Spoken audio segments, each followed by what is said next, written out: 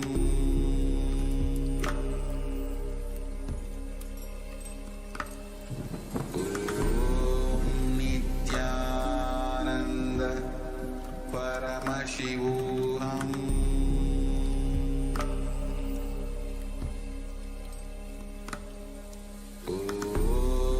Nithyananda Paramashivoham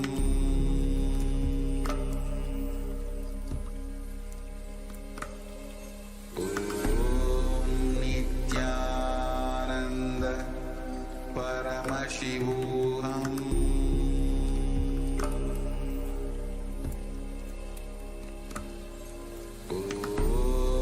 Nithyananda Paramashivoham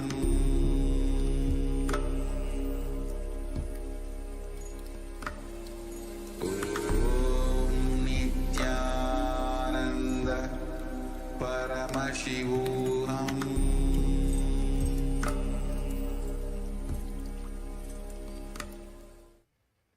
Now, slowly return to your physical body.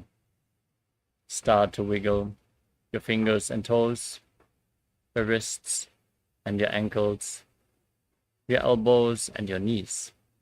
Pull your knees up towards your chest, rock your body from side to side, and slowly return to a comfortable seated position.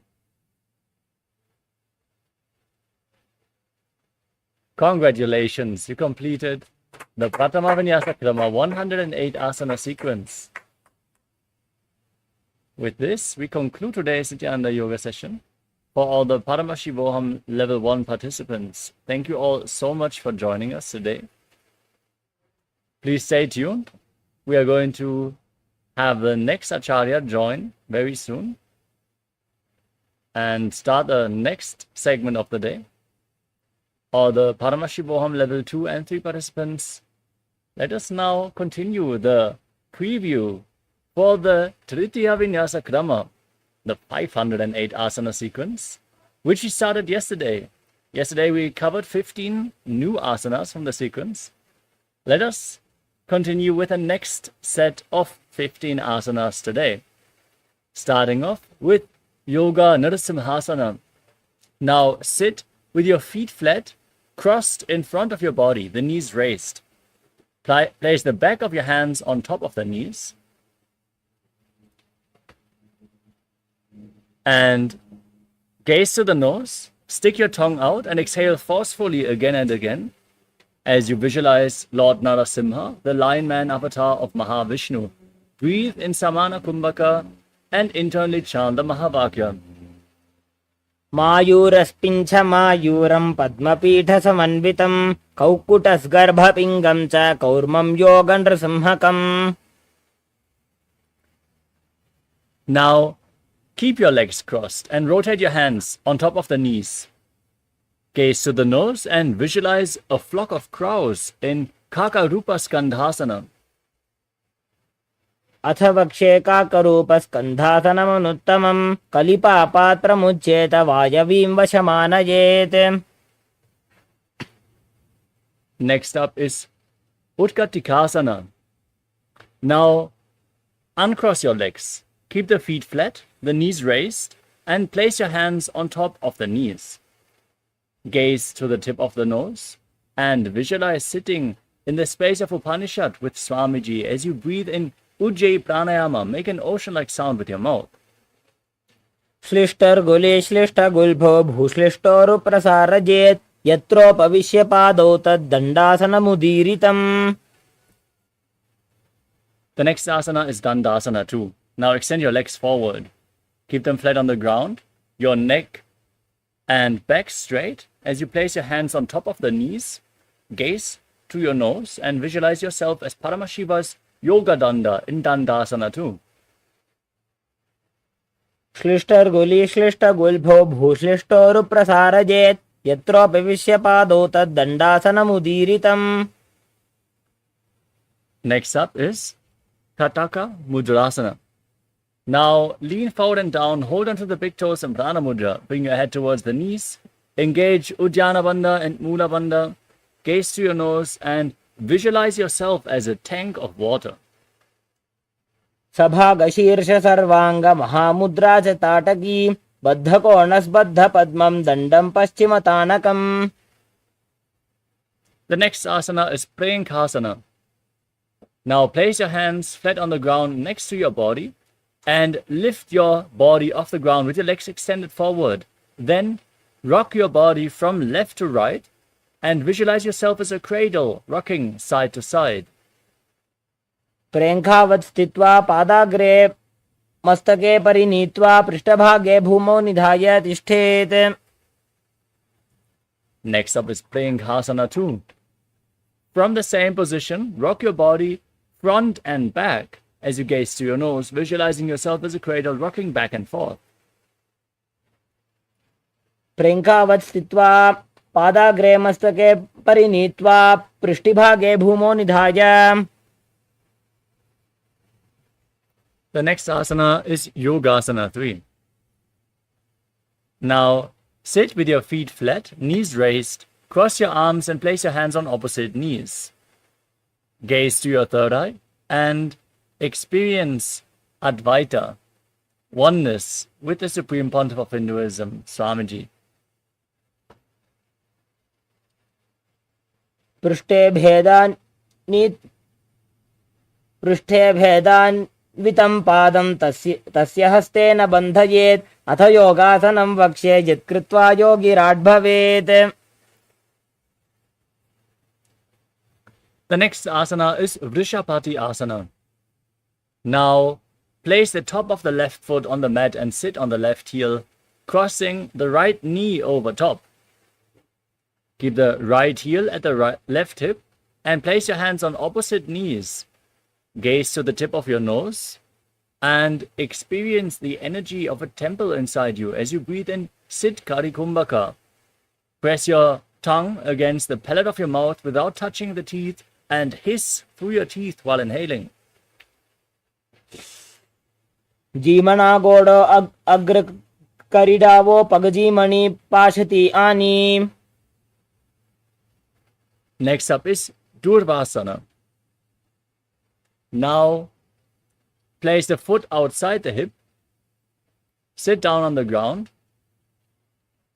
Place the fingertips of the right hand on top of the middle joint of the left hand, as our Acharya is demonstrating, and then place them on the top knee. Now, gaze to your third eye and visualize the purifying effects of Durva grass happening in your being. दायजंग परिकरिजी मनो पगदाजी पाशति आनी. Next up is Sukha Devasana. Maintain the same posture, but join your hands in Padma Mudra, the lotus mudra. Then place them on your knees. Gaze to the nose and visualize all gods and goddesses are pleased with you in Sukha Devasana. वामजंग अरपीडी माही दक्षिण पाकड़ी धरे सूता है. Next up is Datta Digambarasana. Now, keep your knees on top of one another, heels to the opposite hips. Place your hands on your feet and hold on to your feet firmly. Keep your spine straight, gaze up towards your third eye, and visualize that Shiva has blessed you to move beyond all material needs and desires. प्रथम जीवनो पाव उचावे दाजी जंग उपरि करिल्यावे. Next up is Machandrasana 2. Keep holding onto the feet and lean forward and down. Place your nose to the ground if you can. Gaze to the nose and visualize yourself as a fish. जीमनो पगडाजी जंग परिराशे. The next asana is Gomukhasana 2. Now maintain the same posture and cross your hands behind your back. Bring one hand over the shoulder and hold on to the other hand behind your back. Now gaze to your nose and visualize the face of a cow in your inner space. उत्तानकूर्म पीठं च संहस्गारुडमेव च वाता जनं गोमुखं च भारद्वाजं त्रिविक्रमम्.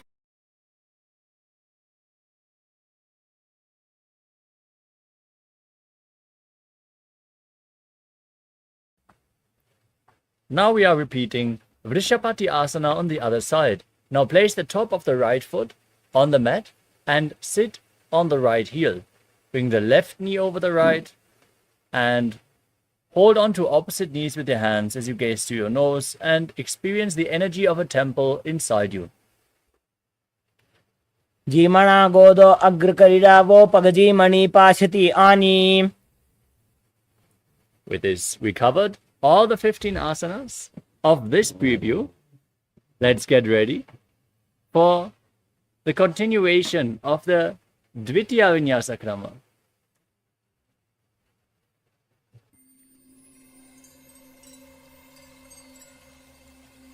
I welcome you all with my love and respect. Let you all open all your three eyes.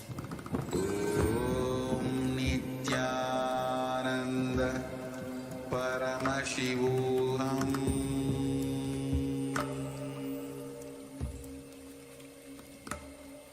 Om Nithyananda Paramashivoham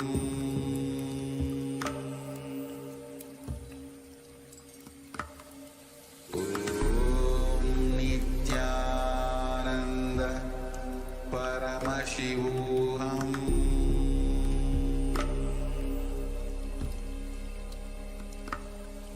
Om Nithyananda Paramashivoham.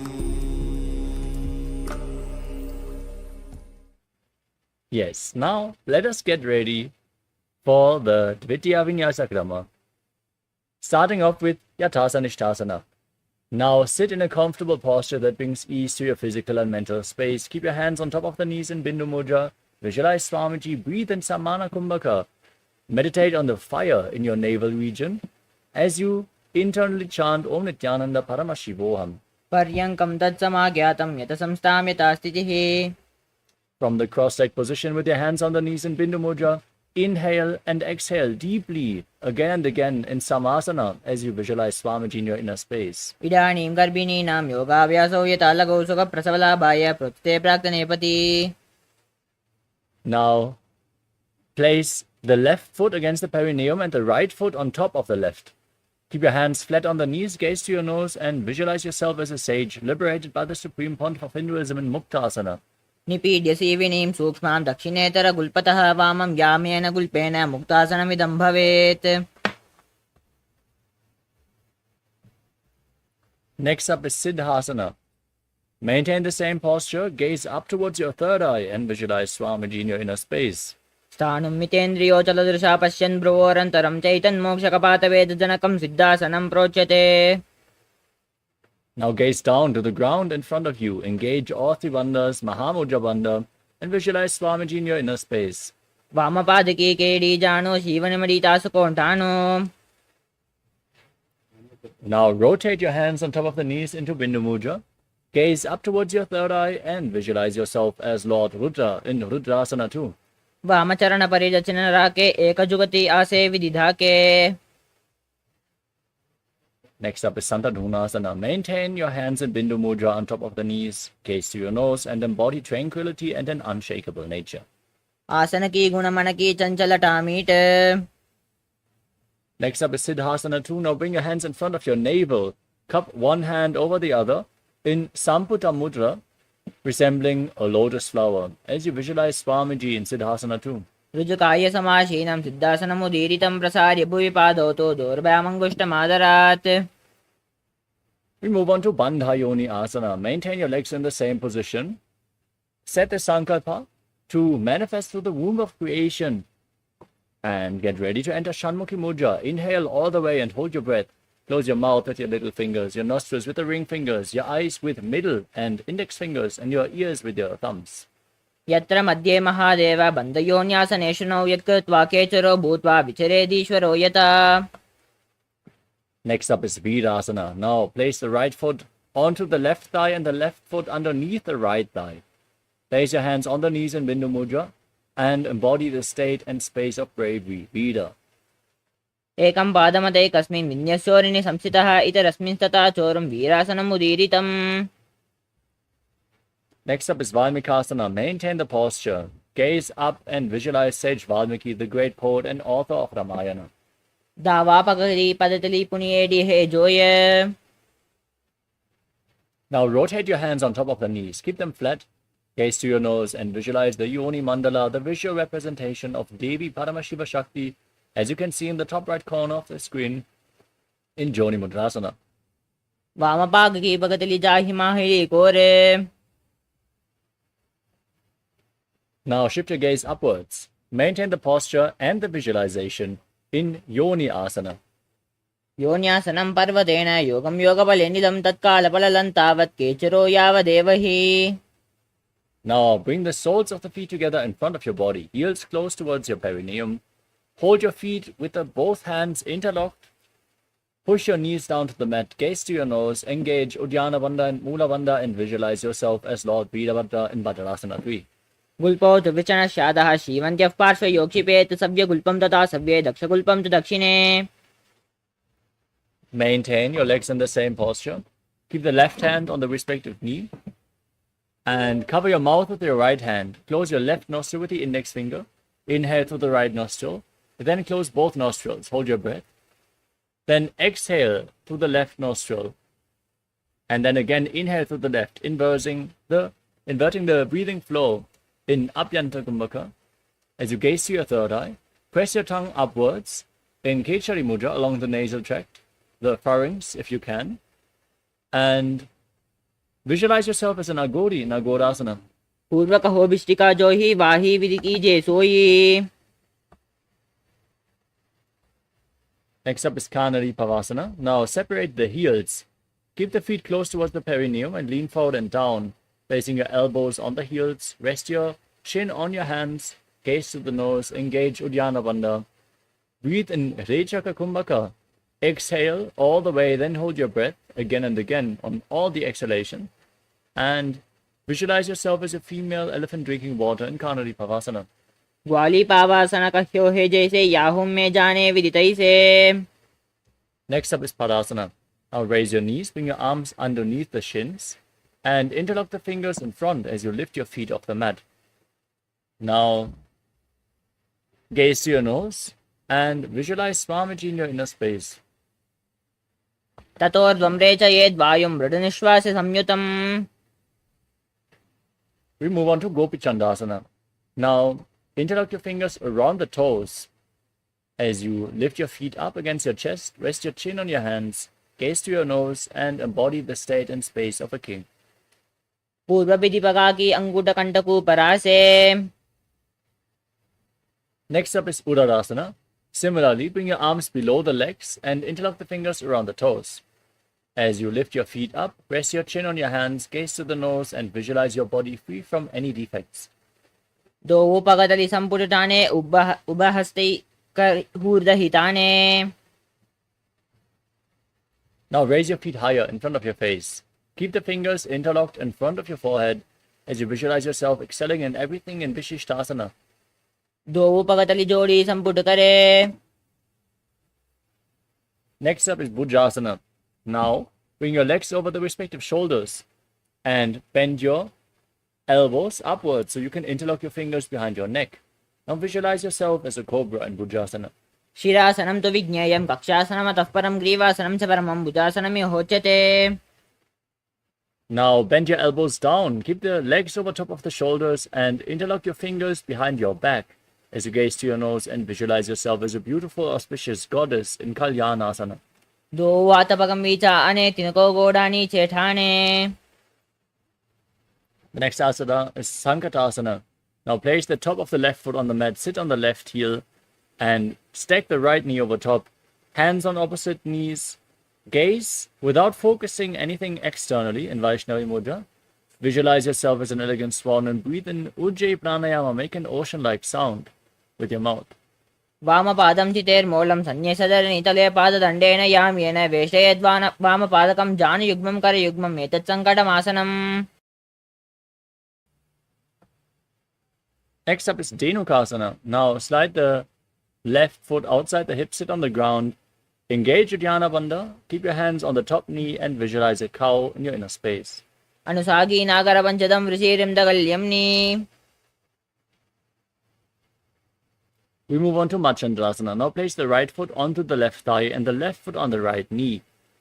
Bring the left arm behind your back, twist your spine and reach for opposite thighs with your hands. Gaze up and visualize Swamiji in your inner space. वामजङ्गपरिदर्शनराणे वामाष्टपिष्टीदिशाने. Now untwist your spine. Hold onto the big toes in Prana Mudra and lean forward and down, placing your navel to the heels and your forehead on the ground, visualizing Swamiji in Machandrasana too. प्रथमजी मनोचरणोचुजोयि वामजङ्गपरिराके सोयि. Now rise up, interlock your fingers and place them on the top knee. Engage all three bandhas, Mahamudra Bandha, and visualize Swamiji, your Guru, in Guru Asana. ऊरुमूले इतरपादस्य कनिष्ठिका प्रदेशकुल्पं संस्थाप्य. Now repeat Sankatasana on the other side. Place the top of the right foot on the mat and sit on the right heel. Stack the left knee over top, hands on opposite knees. Visualize yourself as an elegant swan.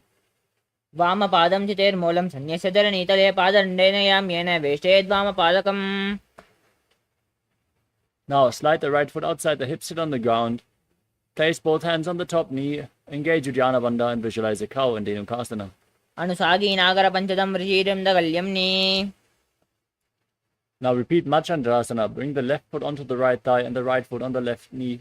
The right arm behind your back, holding on to opposite thighs. Twist your spine, gaze up and visualize Swamiji. वामजङ्गपरिदर्शनराणे वामाष्टपिष्टीदिशाने. Untwist your spine, hold on to the feet and lean forward and down as you visualize Swamiji in Machandrasana too. प्रथमजी मनोचरणोचुजोयि वामजङ्गपरिराके सोयि.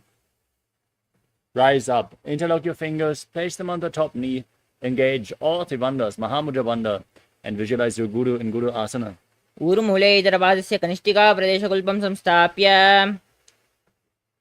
The next asana is Pashasana. Place your feet flat, knees against the chest, cross your arms, holding on to opposite knees. Now press your tongue upwards in Kechari Mudra, gaze to your third eye and visualize Swamiji in your inner space. पादतले भूमौ निधाय जानुनिउरसि निधाय विपरीतहस्ताभ्याम् ऊरुसहितजङ्गे निबध्य. We move on to Bodha Shokasana. Now hold on to opposite wrists and place your chin on the knees. दो पगतली भूपरितरे कूर्माइली ऐसे करे कूर्माइली उकड़बेसे जंगा चाटि अग्रे निवेशे.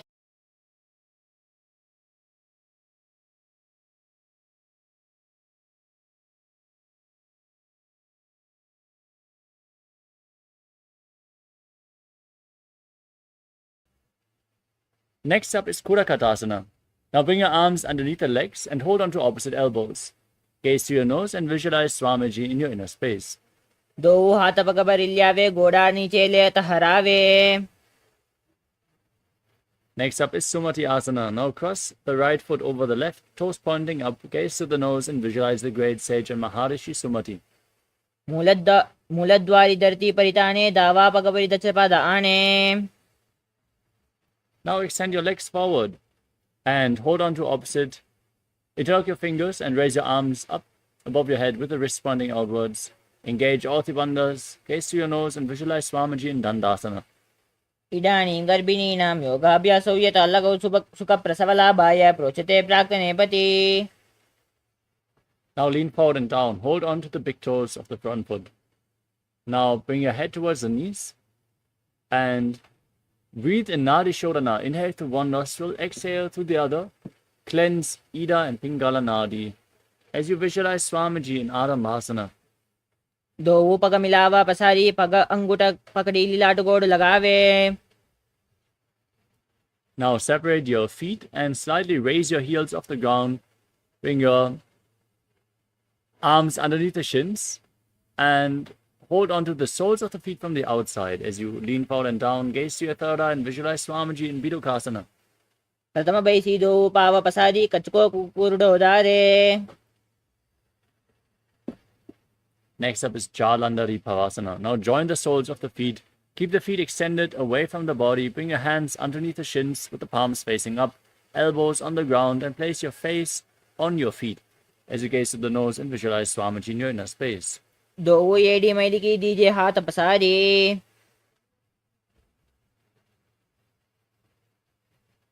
The next asana is Urdhva Paschimottanasana.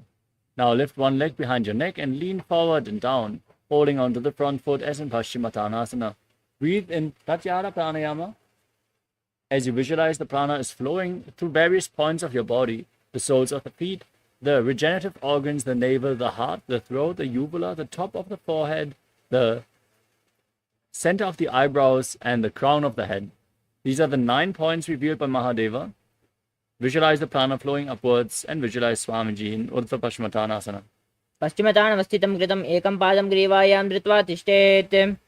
Now lean back with your legs still behind your neck.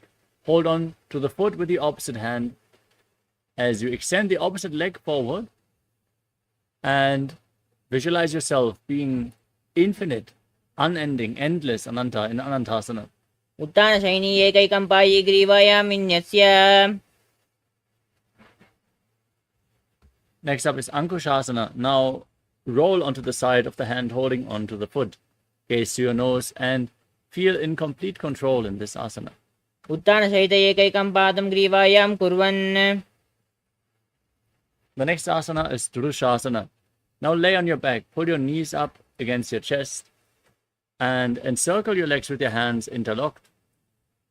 Rock your body from side to side and visualize Swamiji in your inner space, still focusing on the prana flowing upwards in Pratyahara Pranayama. उत्तानशयनं जानुने हृदयेव स्तम्भ.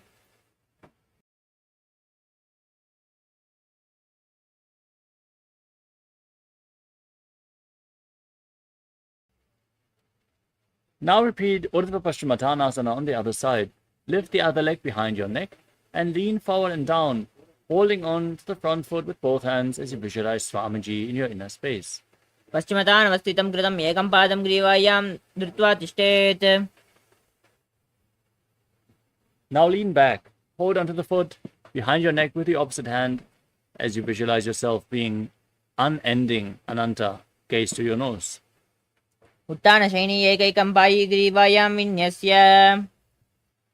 Now roll to the side, gaze to the nose and feel in complete control in Ankushasana. उत्तानसहित एकैकं पादं ग्रीवायां कुर्वन्. The next asana is Yoga Nidrasana. Now lay on your back and one by one lift your legs up behind your neck. If you cannot do so, you can cross them in front of your body, pull them close to your chest. Then try to interlock your fingers behind your back, gaze to your nose and visualize Swamiji in your inner space. पादाभ्यां वेष्टयेत् कण्ठं हस्ताभ्यां वृषबन्धनं तन्मध्ये शयनं कुर्यात् योगनिद्रा सुखप्रदा. Next up is Atma Ramasana. Now bend your elbows up and interlock your fingers around your neck as you gaze to your nose and visualize Lord Vishnu blessing you from within. आत्मा राम आसनप्रथमसूदो सोवे. The next asana is Kochikasana. Now lay on your back and extend your arms out to the side. Pull the knees up against your chest and extend the legs so the soles are facing up towards the sky. Gaze to your third eye and visualize Swamiji in your inner space. दो हाथ चीदा सा करे तिनसो उबली सा पाकरे. We move on to Jatara Parivriti. This asana consists of 3 steps. We're going to perform all 3 steps on one side first and then repeat them on the other side. Throughout this asana, visualize Swamiji in your inner space and breathe in Pratyahara Pranayama. Now, let us first enter a neutral position. Extend your arms out to the side and pull your knees against your chest. Then drop one knee to the side and extend the opposite leg down. Next, bend both knees to the side. Extend both your legs to the side, hold onto the feet and gaze away from the feet. Now, return to the center position. Drop the other knee to the side, extend the leg down. Bend both your knees to the side. Extend your legs to the side, hold the feet and gaze in the opposite direction. परिवृत्ति कुक्षि भागे धृता हि परिकीर्तितः बद्धकोणं शुद्धकोणं मूर्धकोणमतापि च. The next asana is Dvipadapitam. As you lay down on your back, place your feet flat, raise your knees, and hold onto your ankles as you push your hips up high. Gaze to your nose. Lock the throat in Jalandhara Bandha. Breathe in Mocha Kumbhaka. Push the air against the throat log, forcing the Kundalini Shakti up to the higher energy centers of your body as you gaze to your nose and visualize yourself as sturdy as a bridge in Dviparapitam. प्रतिकृतायुतं द्वन्द्वपीडः सर्वबलप्रदं गर्भिणीनां दुर्बलानाम् इति Gargi जगादनु. Next up is Paryankasana. Now bring your hands over top of the shoulders, fingers pointing towards your feet, and then lift your entire body off the mat. Push your hips up high, walk your feet closer towards your hand as you visualize yourself as sturdy as stone furniture, and breathe in Sahajya Kumbhaka through your nose in Paryankasana. उत्थानशयनं हस्ततलाभ्यां भूमिमष्टभ्य पादतलाभ्यां भूमिं धृत्वा. Now lay back down on your back. Pull your knees against your chest, hands on respective shoulders. Then move your legs in a circular motion as you visualize yourself as a dog playfully rolling around on its back in Shvotanasana. शवोच्चरीरं संस्थाप्य जानुनी सम्मील्य नाभवानीय. We move on to the Viparita Karani. Lay your hands flat on the mat and then push your hips and your legs upwards. Balance with your arms on the mat, then rotate your legs in a circular motion and visualize Swamiji in your inner space. भूतले च शिरो दत्वा केनरे चरणद्वयं विपरीतकृतैश्चैष सर्वतन्त्रेषु गोपिता. Now stop the movement of your legs. Straighten your legs, point the toes upwards as you visualize Swamiji in Viparita Karani too. करणे विपरीता क्या सर्वा विद्या विनाशिनी नित्य मध्यातयुक्तस्य जाडरागिन्निवर्धने. Now drop the toes down on the ground over top of your head. Touch the ground with your toes and interlock your fingers behind your back.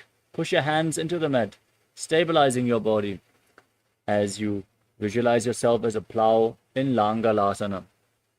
ग्रीवाखण्डेन भूमिमिष्टम्भ पादाग्रद्वयमूर्धमुन्नयेत्.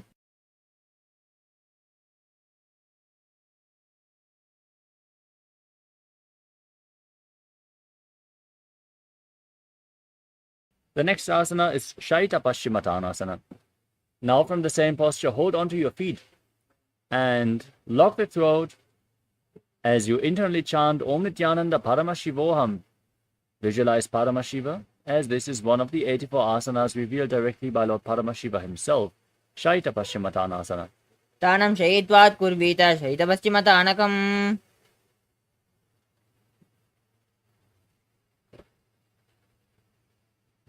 Next up is Supta Konasana. With your hips above the shoulders, now separate your legs wide to the side and visualize Swamiji in your inner space. परिवृत्ति कुक्षिभागे त्रिधा हि परिकीर्तितः बद्धकोणं सुप्तकोणं मूर्धकोणमतापि च. The next asana is Chakrasana. Now join your feet together above your head, hold onto the ankles, and then roll onto your back, keeping your arms and legs straight as you visualize yourself as a chakra, a wheel in Chakrasana. शवासनस्त्वत्पादौ कुर्यान्मस्तकतः परो व्युत्क्रमेण ततः शीघ्रं मे तत्सर्वस्य साधकम्. We move on to Supta Prasadita Padangushtasana. Laying on your back, extend your legs up vertically and hold on to the big toes of the feet in Pranamudra with index and middle fingers. Then separate your legs wide to the side, visualize Swamiji in your inner space and breathe in Ujjayi Pranayama. उत्थानपादं क्रौञ्चं च मरीचिं वीरभद्रकं नटराजं त्रिकोणं च सुप्ताङ्गष्टप्रसारणे. Now join your feet together above your body.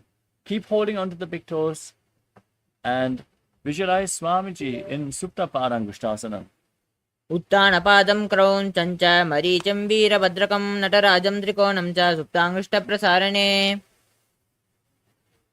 From Supta Padangushtasana, cross your legs into Padmasana and then lay down flat on your back. Bring your knees to the ground and your hands over top of your head. Hold on to opposite elbows above your head as you gaze to the tip of your nose and visualize Matsya, the fish avatar of Lord Vishnu. मुक्तपद्मासनं कृत्वा उत्थानशयनं चरेत् कूर्पराभ्यां शिरो वेष्ट्या मत्स्यासनस्तु रोगः.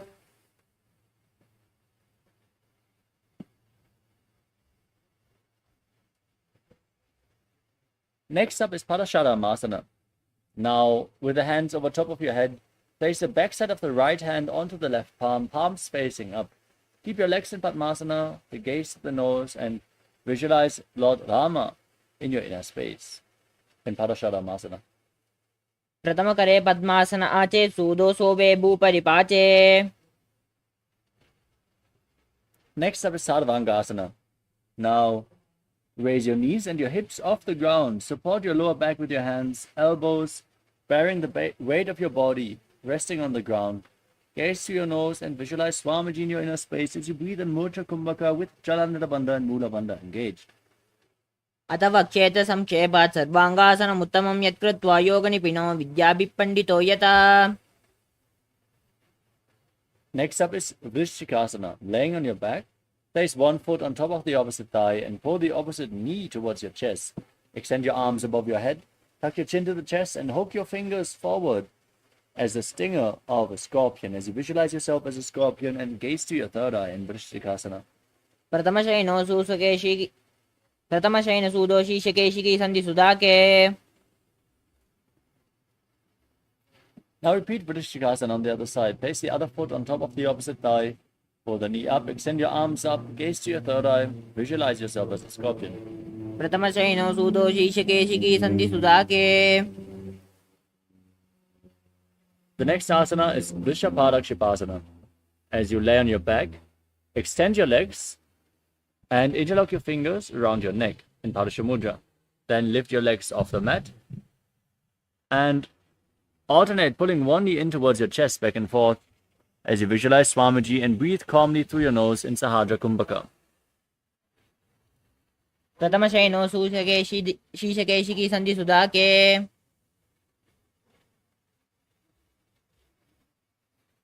We move on to Marutanasana. Now keep your hands flat next to your body and pull one knee towards your ear. Touch the ears with your knees again and again, visualizing Swamiji in your inner space. श्रोतानवस्थितिं कृत्वा जानुप्रदये पर्येन कर्णयोः संस्पृशेत् मारोत्थानं भवति. The next asana is Vrikasana. Laying on your back, place your feet flat on the ground, the knees raised, then stand up and lay back down again and again, visualizing yourself as a wolf. उत्थानशयनं कृत्वा पादतलाभ्यां भूमिं धृत्वा उत्तिष्ठेत् वृकासनं भवति.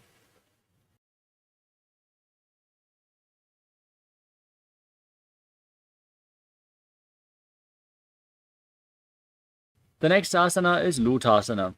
Lay on your back and then kick your legs up over top of your body. Roll over completely again and again as you visualize Swamiji in your inner space. Finally, finishing in a prone position in this asana. उत्थानशयनं पादौ शिरलिङ्ग्य भूमौ स्थापयित्वा. Now laying on your stomach with your hands at the side of your shoulders. Make a whistling sound like a flute as you contract your lips, inhaling through the lips as you visualize yourself as a chariot carrying warriors into a battle for Dharma on your chariot back in Sadatasana. नित्यशयनं कृत्वा नाभिं भूमौ निधाय तिष्ठेत् शरतासनं भवति. Now push your body up into a plank position, then jump your feet back and forth as you visualize yourself transcend body and mind. हस्तद्वयं बद्ध्वा तन्मध्यचरणद्वयम् उड्डानैव बहिरानीय. Next up is Jatyasana. From a standing position, now lean forward and down. Place your hands on the mat and walk around on hands and feet, visualizing yourself as a wise 60-year-old elephant. अथ जाट्यासनं वक्षे येन जाटिस्मरो भवेत् हस्तान् त्रिभूमौ च गमनम् आगमनं ततः. Next up is the Lolitika Karana. Now stand in Adimandi posture. Ears together, toes pointing outwards, and the knees bent. Then raise your elbows to shoulder level and rotate your arms around your body. Tilt your head back, move it in all directions as you open up your chest intensely.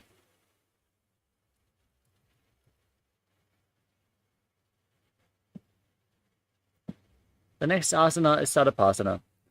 If you have a rope available, tie your feet with a rope. Then stand erect on the mat like a rod. Keep your arms close to your body, hands on your thighs, and visualize your Kundalini Devi is rising and coiling upwards around your body.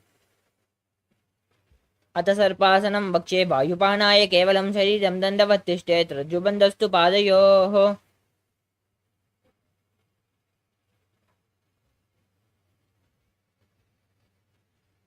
Next up is Ushtrasalanasana.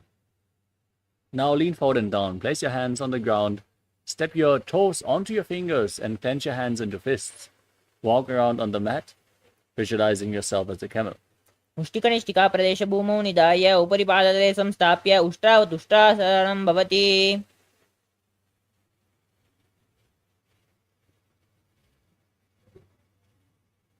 From the same posture, now hold the toes from the outside in Ashvasana as you walk around on the mat like a horse, visualizing yourself as a horse.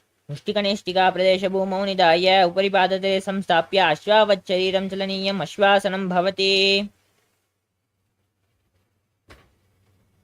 Next up is Kapota Nithyananda.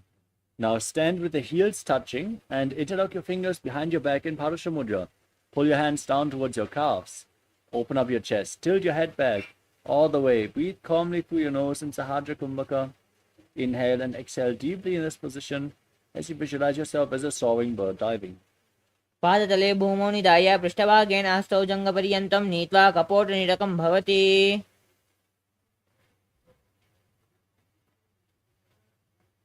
Next up is Tada Pushpa Putam Karana.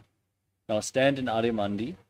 Join your hands in Namaskara Mudra and bow down to one side, opening up the respective palms, raising the respective heels. Again and again, visualize yourself holding a bouquet of flowers and offering it to Paramashiva.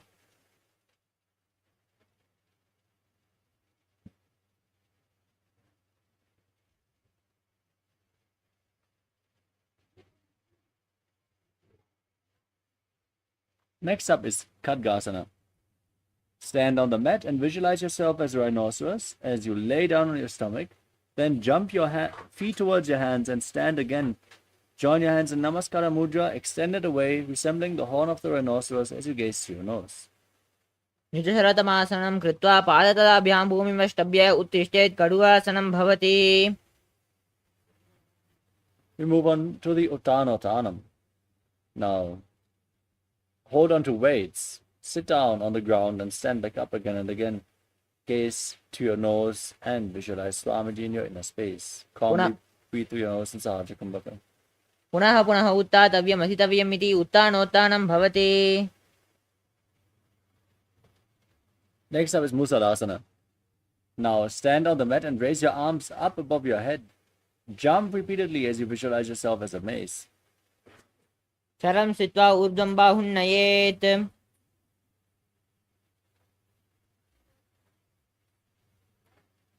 Next up is Uchirshakasana. Now hold on to a foot and pull it against your chest with both hands.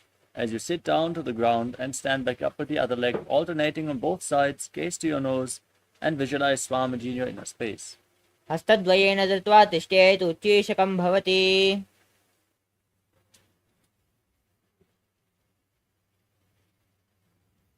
Next up is Parshvajanukarana. Now keep the toes of one foot pointing to the side, raising the opposite knee towards your chest. Encircle the raised leg with the respective arm, hand on the fist. Place the other hand on the inner thigh.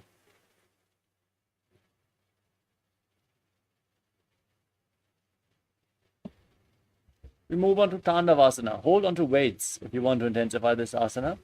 Extend your arms and one leg forward. Visualize yourself fiercely dancing as Lord Shiva and sit down and stand back up. एकेन पादेन स्थातव्यं ताण्डवासनं भवति. Next up is Brahmanasana. Now raise the left foot towards the inner right thigh. Keep the heel at the perineum. Hands relaxed by the side as you visualize Lord Brahma blessing you from within. ब्राह्मणासनमावक्ष्ये यत्कृत्वा ब्राह्मणो भवेत् एकपादमुरो दत्वा तिष्ठेद्दण्डाकृतिर्भुवि. Next up is Garudasana 3. Now bring the left leg open around the right knee. Tuck the toes behind the calf. Bring the left arm below the right. Join your hands in Namaskara Mudra and visualize yourself as Lord Garuda. उत्थानकूर्मपीठस्य सैमस्गारुडमेव च वातायनं गोमुखं च भारद्वाजं त्रिविक्रमम्. Now place the left foot onto the right thigh. Keep your hands relaxed by the side and visualize Swamiji in Ekapadasana. दक्षाङ्घ्रिं वामपादस्य जङ्घोपरि निधाय च The next asana is Dhruvasana, the post-up posture. Hold onto the left big toe and extend it out to the side as you rotate on the standing leg, visualizing yourself as the North Poster. एकेन हस्तेन दण्डरूपस्य एकस्य पादस्य अग्रं धृत्वा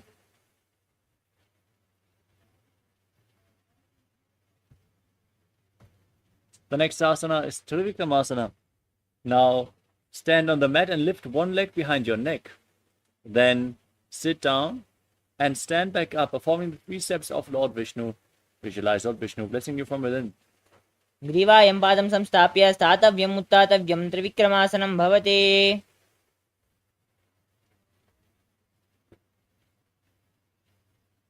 Now repeat Parshvajanukarana on the other side. Now lift the other knee up and circle it with your hand in a fist.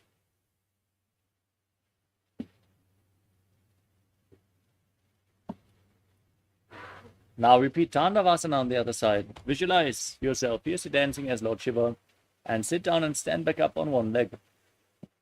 एकेन पादेन स्थातव्यं ताण्डवासनं भवति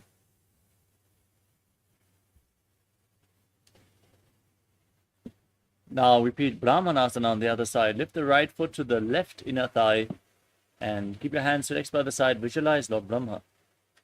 ब्राह्मणासनम् आवक्ष्ये यत् कृत्वा ब्राह्मणो भवेत् एकपादमुरौ दत्वा तिष्ठेत् दण्डाकृतिर्भुवि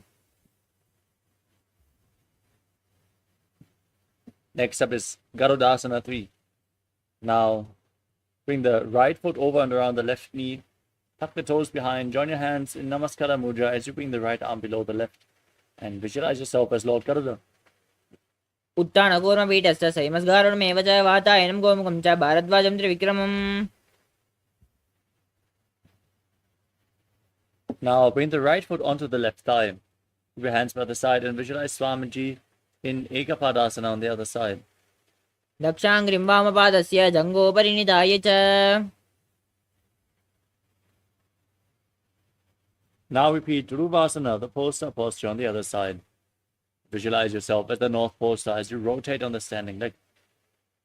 एकेन हस्तेन दण्डरूपस्य एकस्य पादस्य अग्रं धृत्वा Now repeat Trivikramasana on the other side. Lift the other leg behind your neck. Sit down and stand back up, visualizing Lord Vishnu blessing you from within. ग्रीवायं पादं संस्थाप्य स्थातव्यम् उत्थातव्यं त्रिविक्रमासनं भवति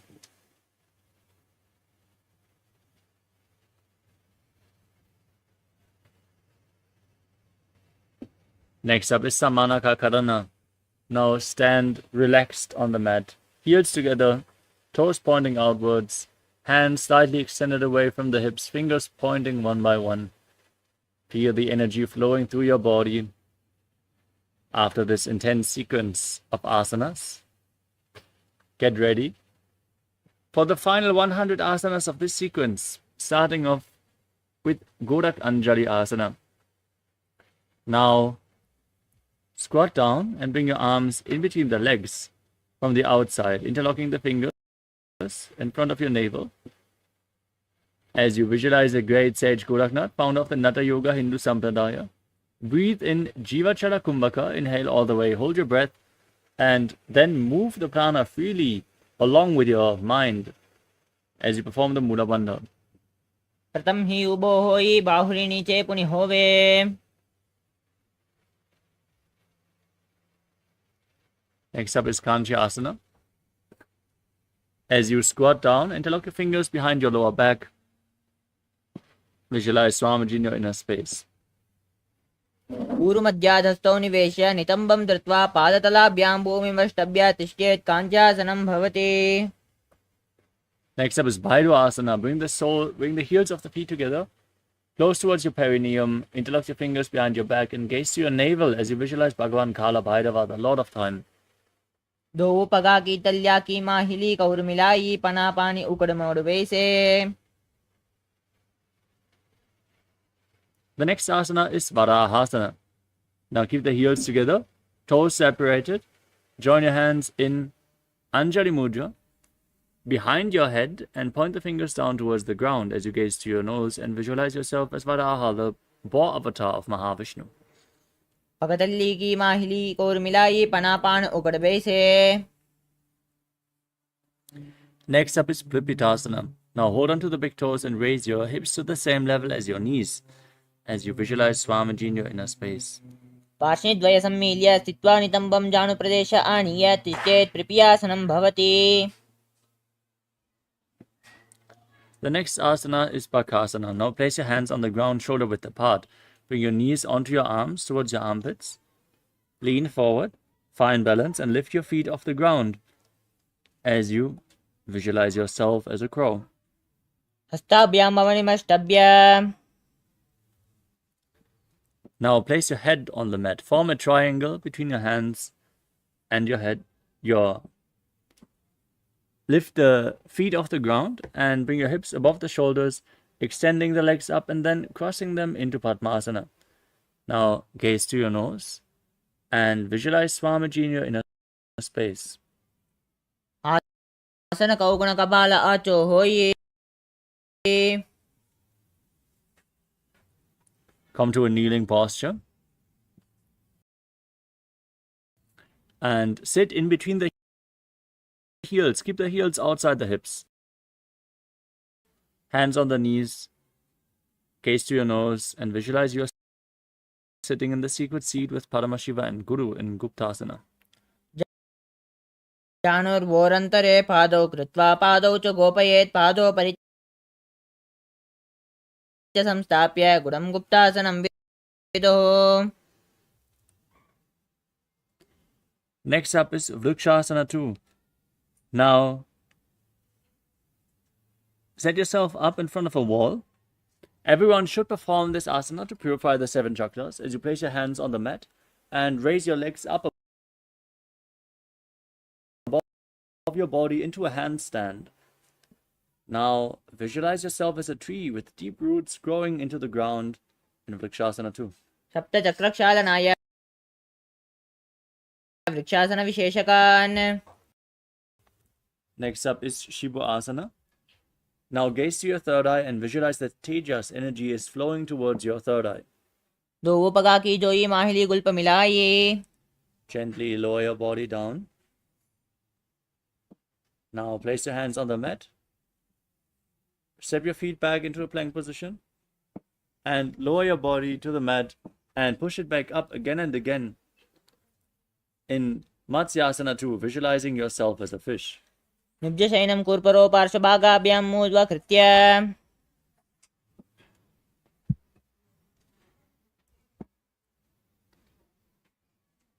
The next asana is Sarapasana 2. As you lay on your stomach with your hands on your hips, lift your head and chest from left to right, visualizing yourself as a snake. निब्जशयनं कृत्वा हस्तौ नितम्बं संस्थाप्य सम्मील्यन् ऊर्ध्वासनं गन्तव्यं सर्पासनं भवति. Now place your elbows on the ground in front of your body. Bring your hands into Padma Mudra, the lotus mudra, and rest your chin on the hands as you feel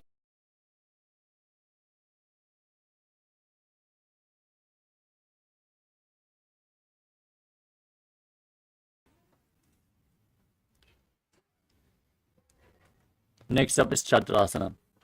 Now place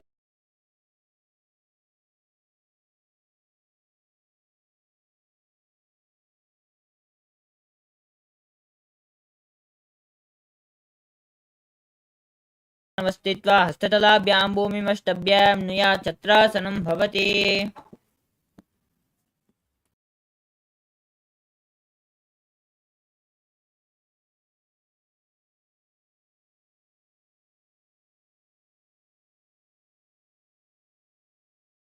yourself as Vajra, the weapon of Indra, symbolizing indestructibility.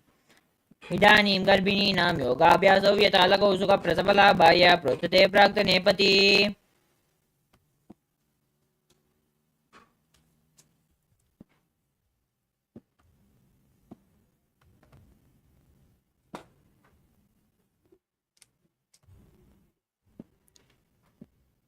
Next up is Meshasana. Now place your hands on the ground and raise your hips up high into Gajasana position. Then alternate striking the ground with your hands, visualizing yourself as powerful as a ram. गजासन संस्थितौ एकैकं बाहुं भूमौ ताडयेत् मेषासनं भवति.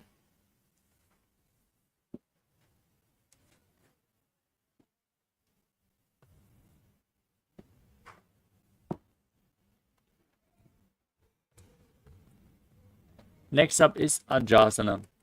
With your hands on the ground, raise your legs up above your body and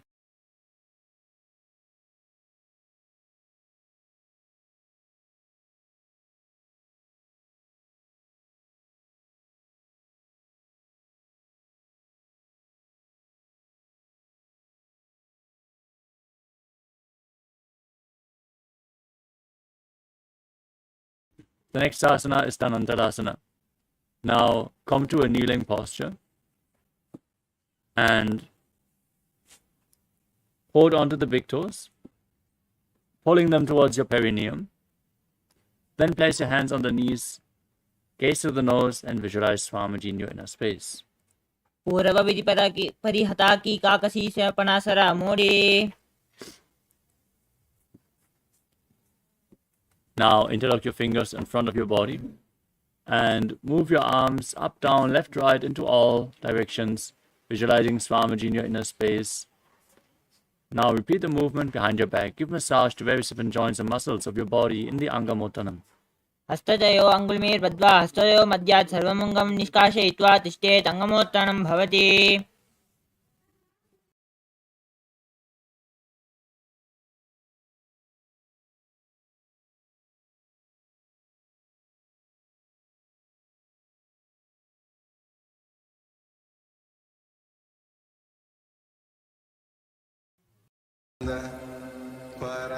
Paramashivoham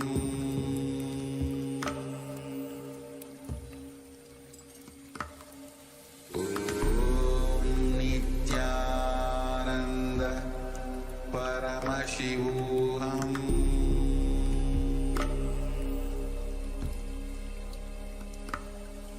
Om Nithyananda Paramashivoham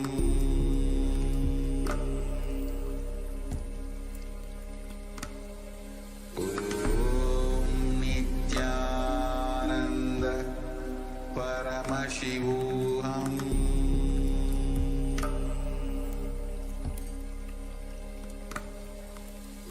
Om Nithyananda Paramashivoham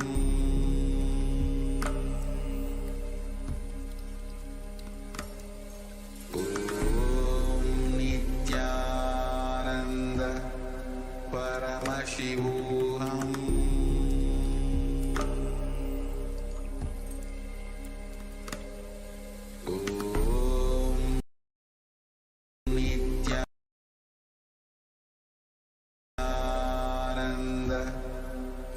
Paramashivoham Om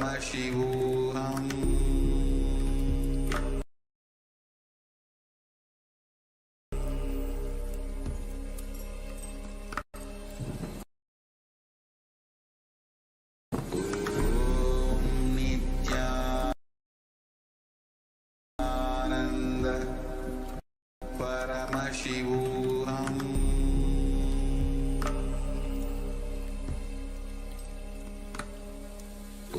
Om Nithyananda Paramashivoham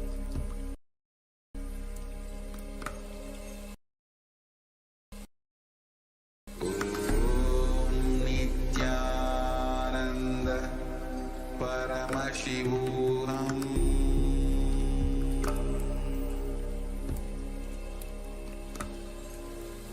Om Nithyananda Paramashivoham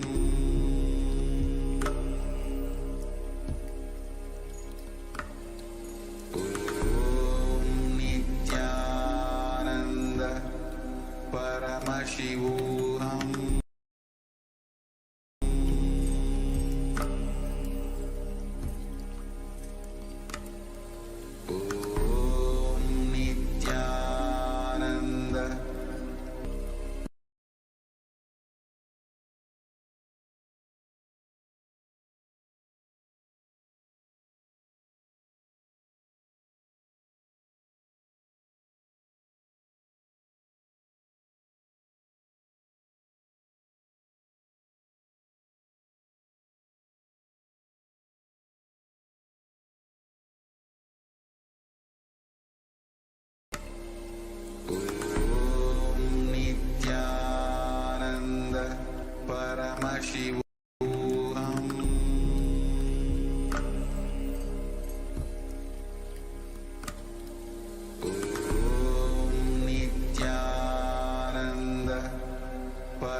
Sorry for the technical glitch. We are back now. Let us continue with the next asana of the sequence, Garudasana form. Now, from a kneeling position, turn your feet so the toes are pointing to the side. Keep your thighs and calves on the ground as you visualize yourself as Lord Garuda flying Lord Vishnu and Lakshmi on his back. जङ्गो रुभ्यां तरां पीड्य स्थिरकायोद्विजानुना जानुपरिकरद्वण्ड गरुडासनमुच्यते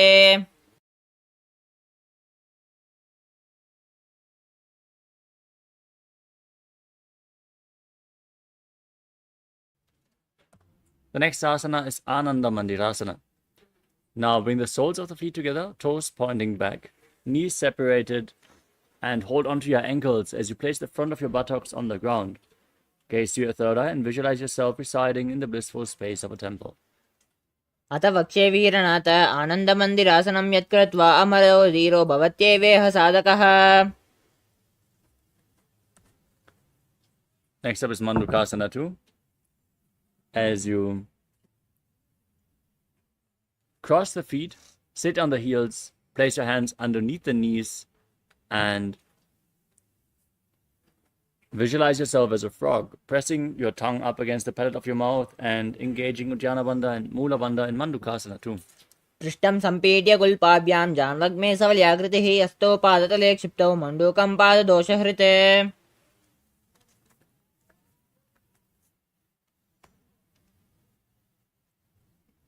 Next up is Narasimhasana. Now tuck the toes and sit on raised heels as you place your hands flat on the ground, thumbs touching.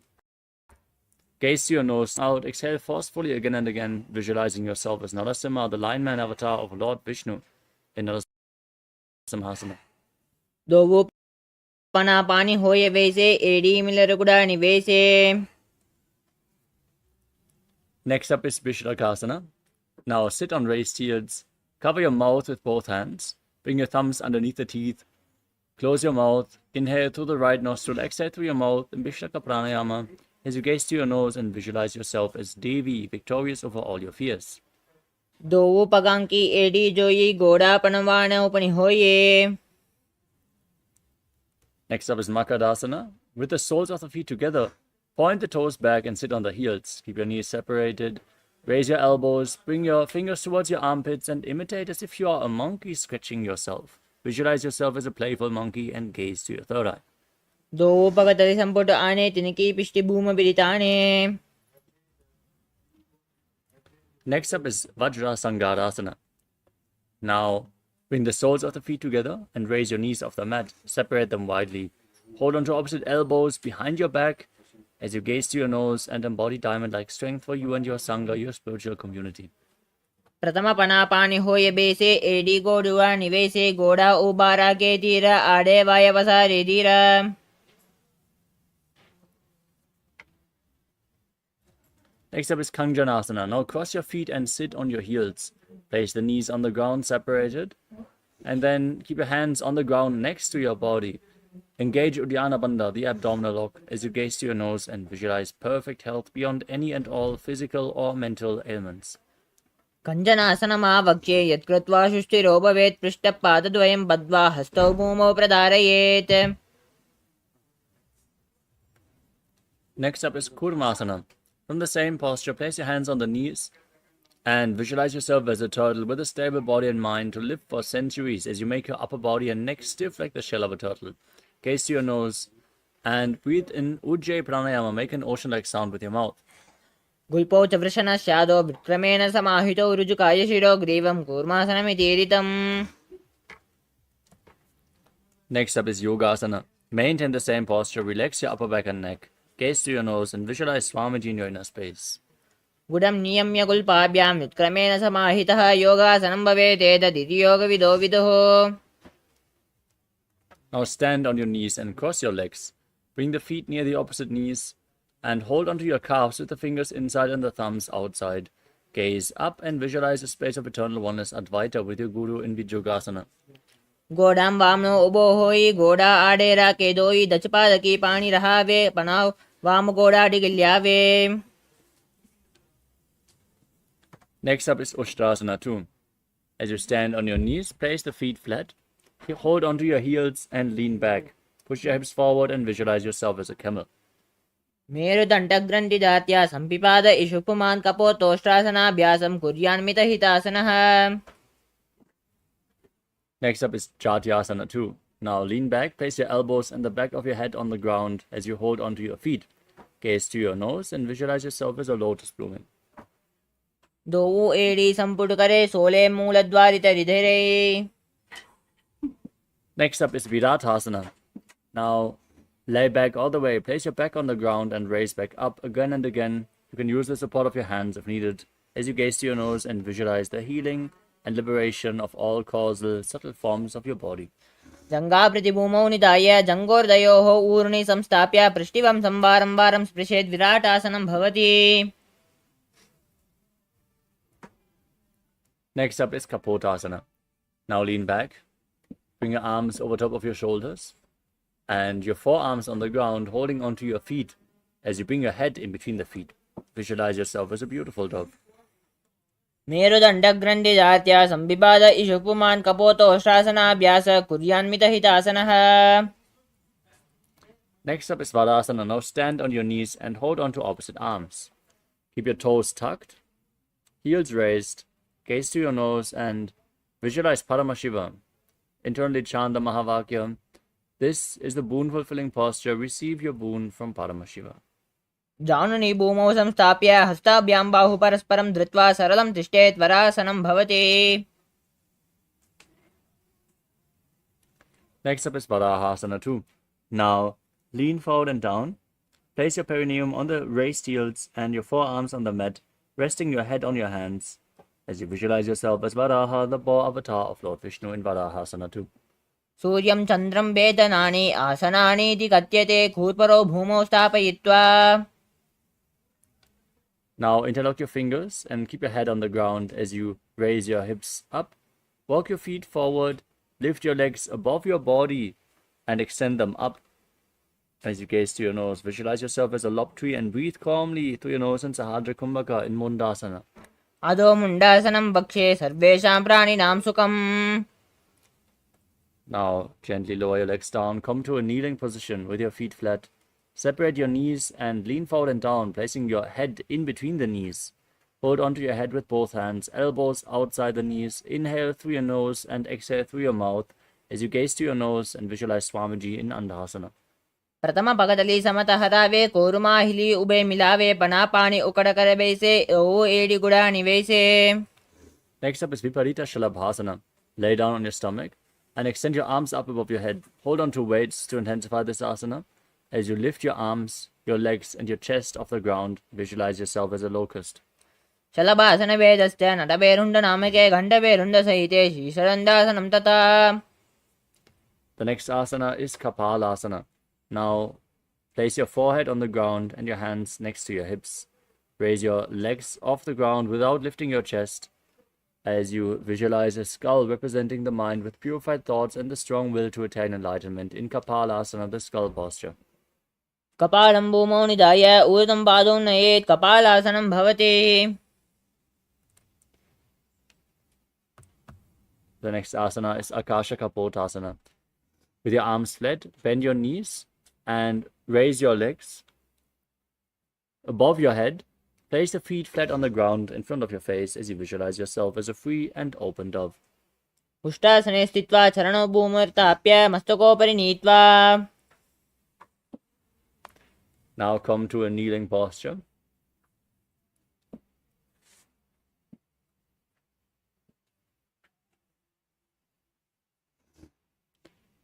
As you move on to Chatakasana, lean forward and down, place your forearms on the ground. Bring your navel towards your knees as you visualize yourself as a sparrow. पूर्परं तौ हस्तौ धरामवष्टभ्य जानुनी नाभौ संकुञ्च तिष्ठेत् चटकासनं भवति.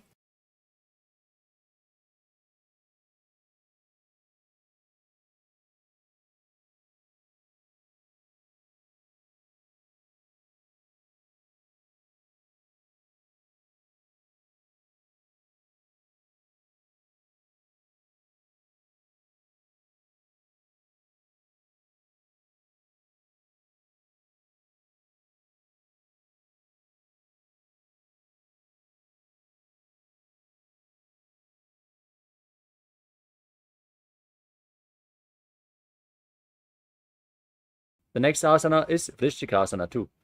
Place your forearms on the ground and raise your hips. Bring your feet over top of your body. Bend the knees and try to touch the back of your head with your feet. Visualize yourself as a scorpion in Vrishchikasana 2. यश्चैव पुश्च प्रतिमां पार्श्वे धृत्वा श्वशीरे चुबकं विदारयकौ.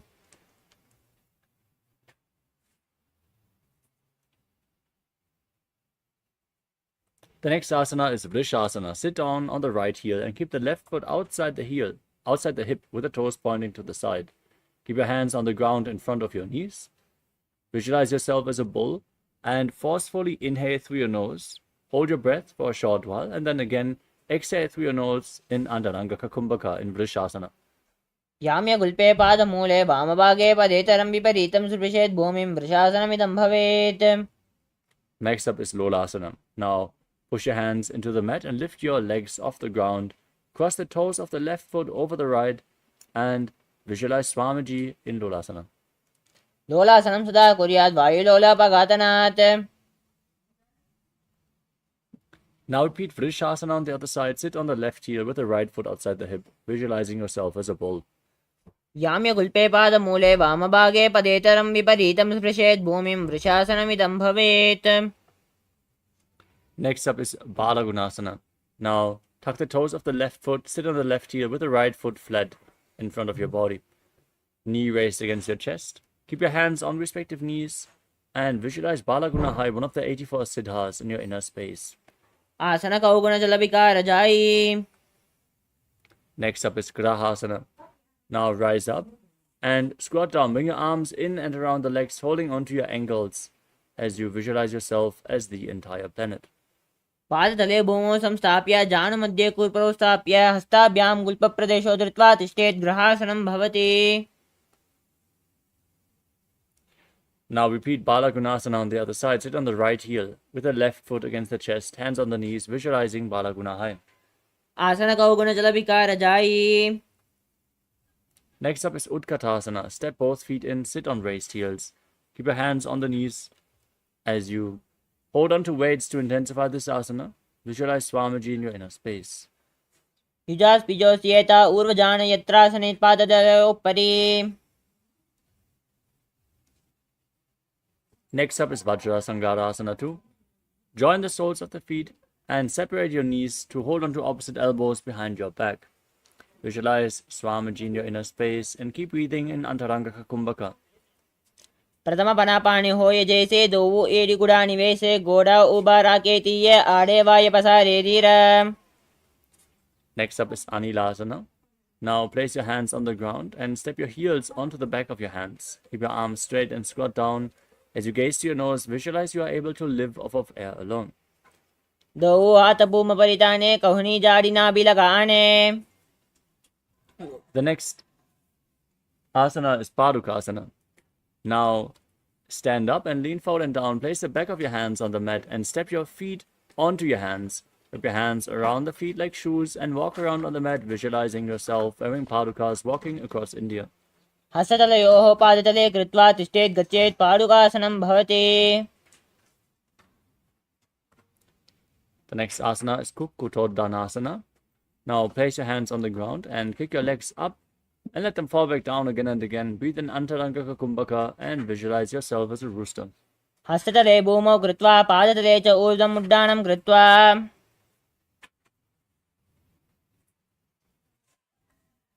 The next asana is Viparita Nrityasana. Now place your hands on the ground and raise your legs up into a handstand. Then move around on two hands, dancing, as you feel yourself become free of all inhibitions. हस्ततलाभ्यां भूमिमष्टभ्य ऊर्ध्वं पादाग्रे कुर्वन्. Next up is Kunjarasana. Now separate your feet and place one hand to the mat. Keep your arms straight, the other hand on the respective ear. As you visualize Swamiji in your inner space, breathe calmly through your nose in Sahadra Kumbhaka. अथ वक्ष्ये महादेव कुञ्जरासनमुत्तमं करेणैकेन पादाभ्यां भूमौ तिष्ठेत् शिरकरः.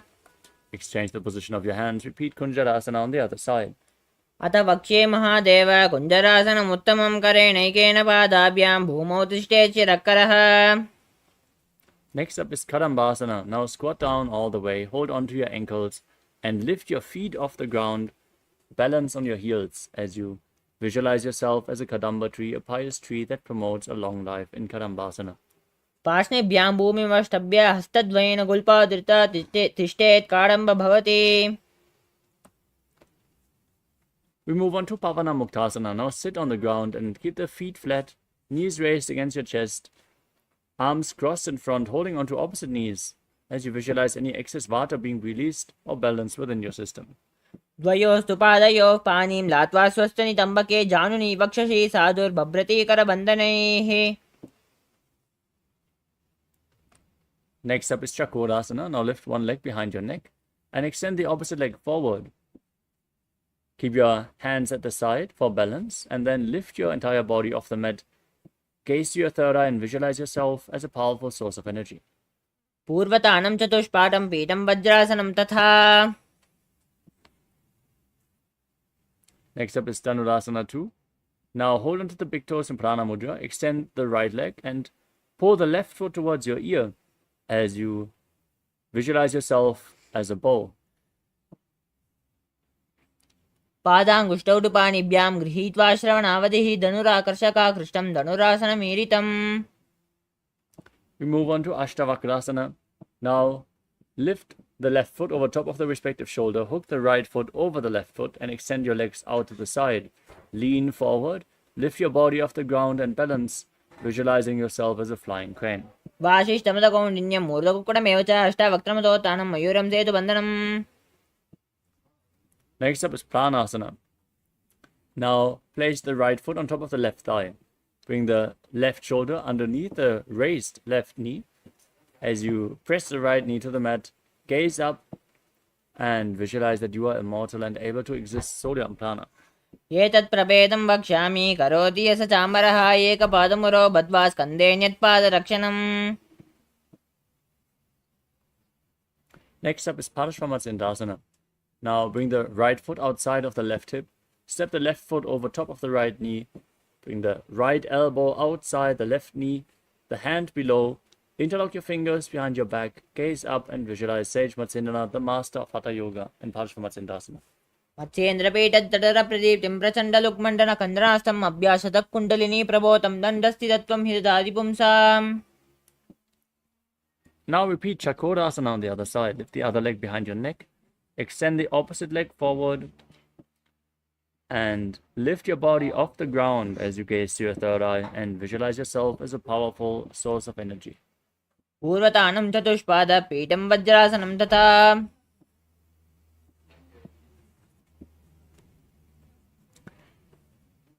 Now repeat Dhanurasana 2. Now pull the right foot towards your ear. Pull your elbow back as if you're pulling a bowstring as you visualize yourself as a bow.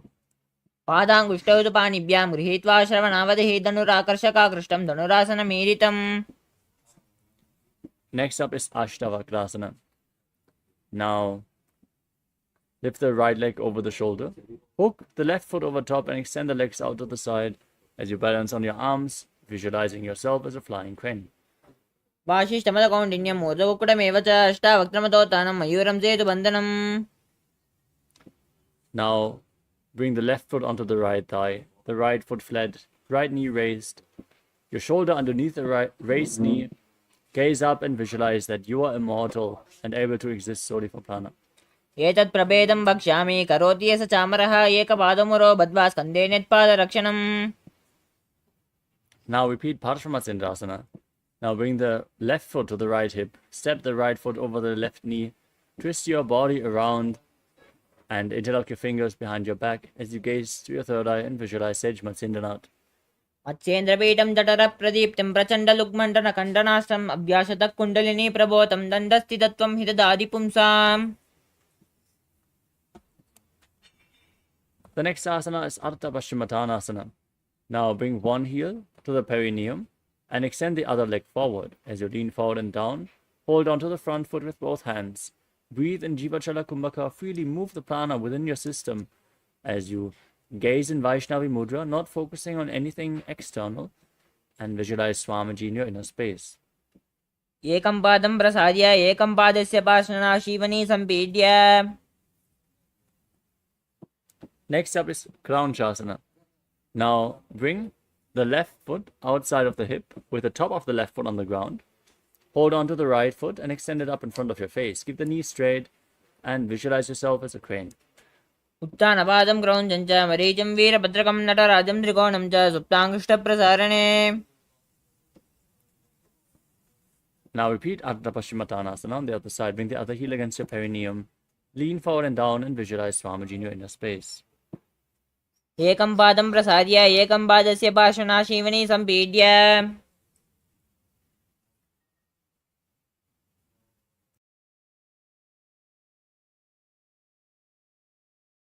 Now repeat Crown Chasana, the crane posture on the other side. Bring the right foot outside the hip and lift the left foot in front of your face, visualizing yourself as a crane.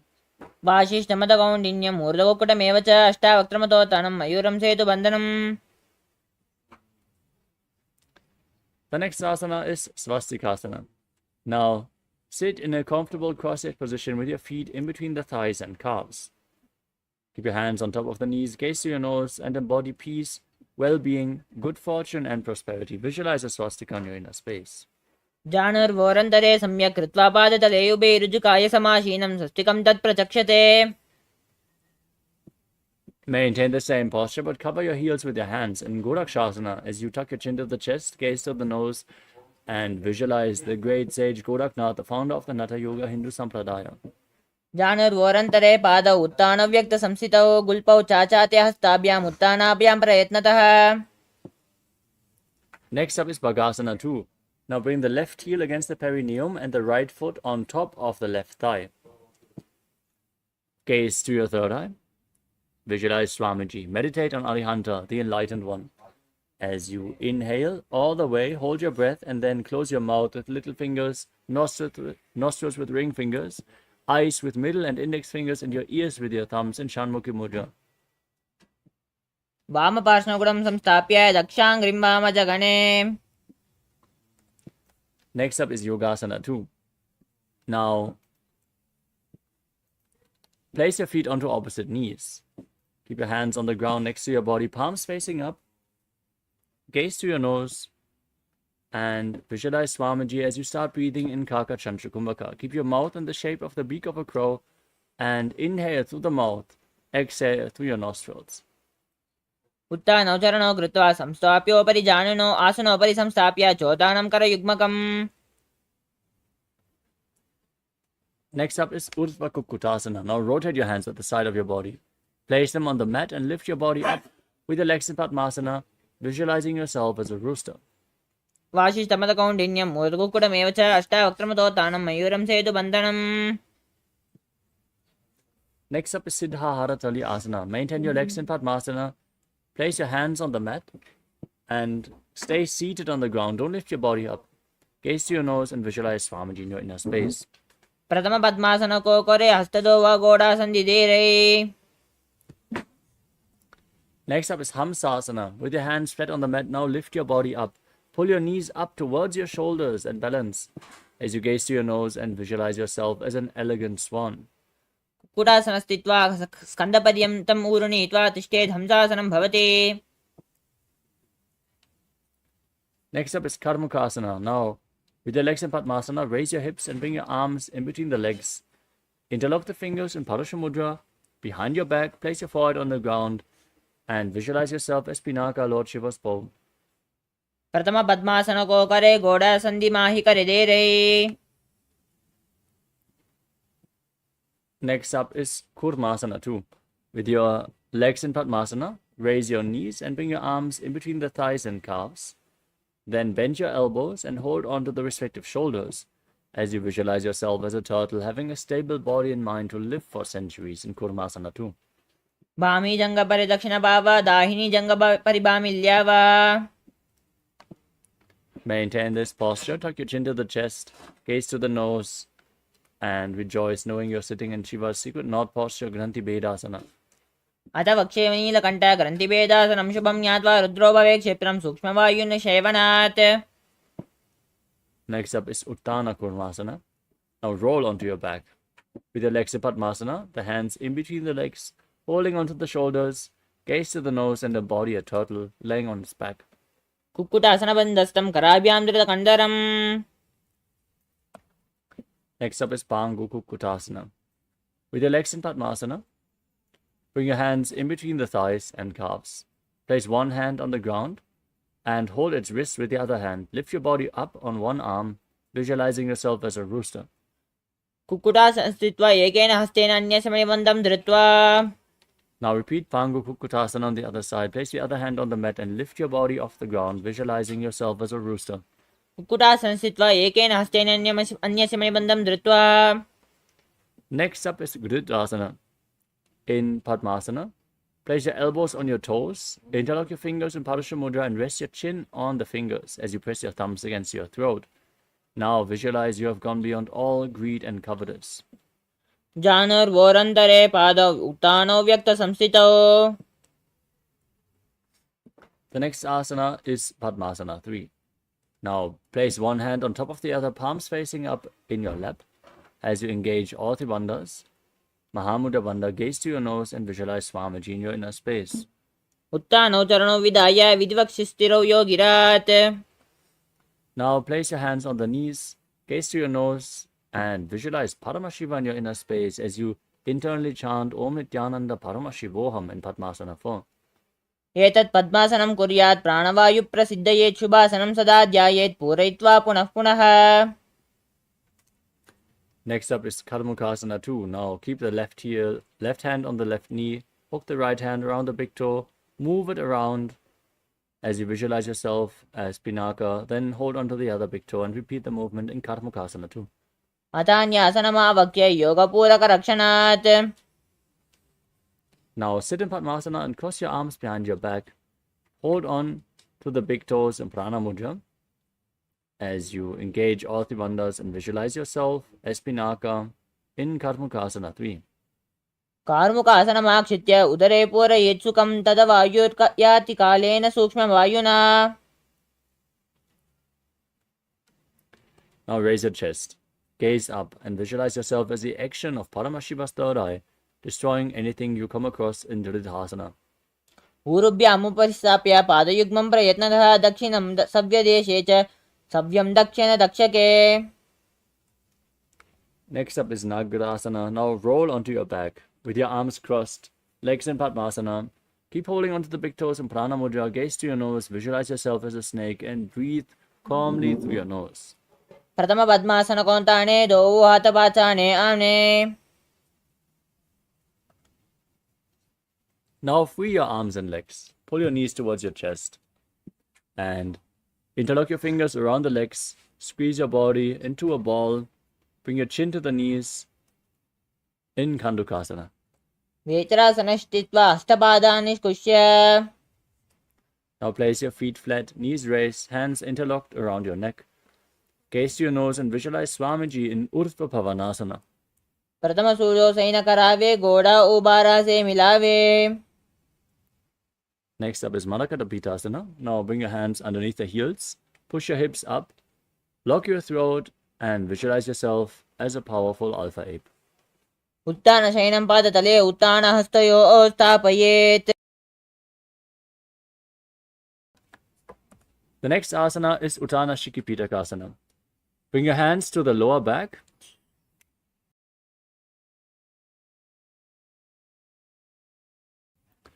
And extend your legs out straight. Keep your hips raised, your entire body weight resting on your elbows. Gaze to your nose and visualize Swamiji in your inner space as you breathe in Mocha Kumbhaka. जङ्गोर्बलनी हस्ते उत्तानशिखिपीठकम् अप्रमत्तप्रकुर्वीत भुक्ते प्राग्विजितेन्द्रियः. The next asana is Narakasana. Raise your legs up, point your toes towards the sky. Then place your arms flat on the ground and balance, visualizing yourself blissfully traversing through Narakaloka unscathed. ग्रीवागण्डेन भूमिं विष्टम्ब पादाग्रद्वे मूर्धमुद्रयेत् नरकासनं भवति. Now bring your hands to the lower back. Support your body as you lower your legs down. Engage your core intensely. Visualize yourself as a boat crossing the ocean of samsara in Tiryan Naukasana. नौकावत् स्थित्वा ऊर्ध्वं पादाग्रद्वयं नयेत् तिर्यन् नौकासनं भवति. Now place your arms back on the ground. Straighten your legs up. Point your toes towards the sky. Be stable and sturdy as a flagpole as you visualize yourself as the Kailasa flag respected across all nations in Dvajasana, the flag posture. तिर्या नौकावद्ग्रीव पृष्ठकूर्पैः भूमिमष्टभ्य. Now lay down flat on your back. Keep your hands at the side of your hips, palms facing up.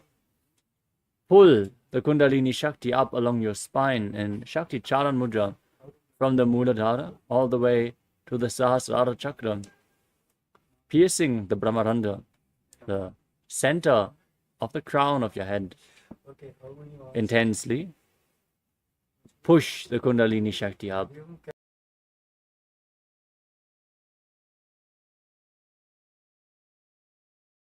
Now completely unclutch from all the internal and external movements.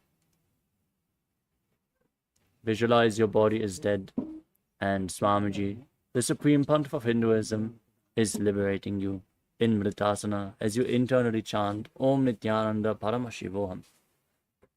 Atashavasanam Uttanam Shavavadbhumau Shayanam tu Shavasanam Shavasanam Shramaharam Chitta Vishranti Karanam.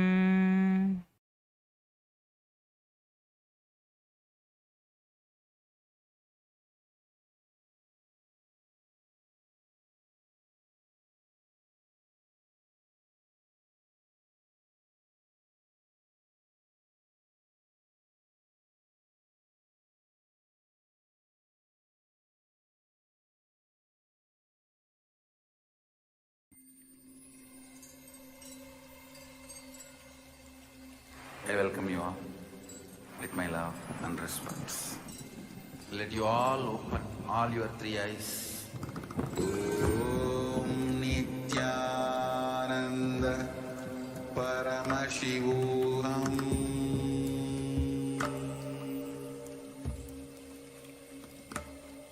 Om Nithyananda Paramashivoham.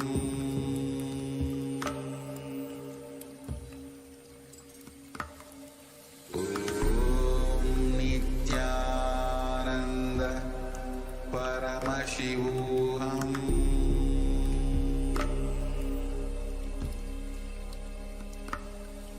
Om Nithyananda Paramashivoham. Om Nithyananda Paramashivoham.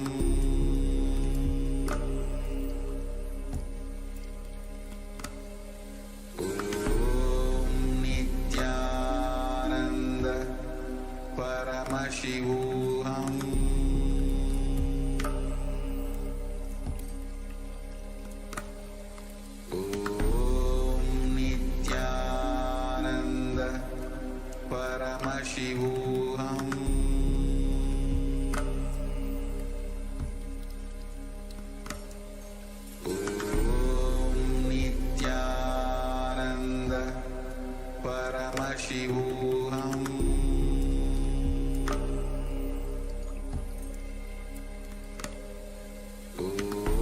Om Nithyananda Paramashivoham.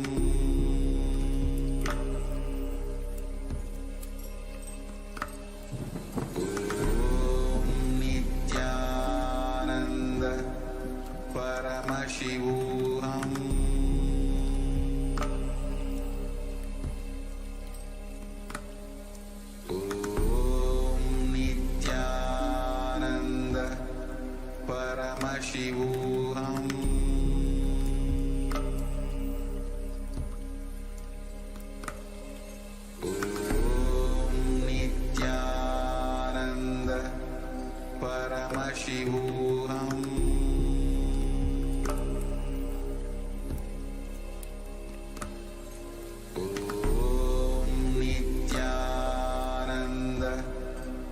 Paramashivoham.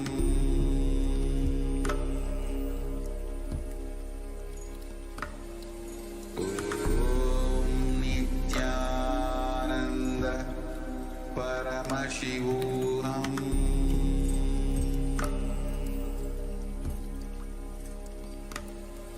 Om Nithyananda Paramashivoham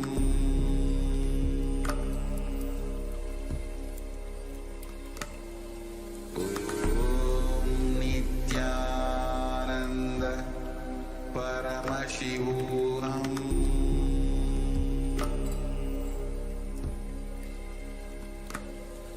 Om Nithyananda Paramashivoham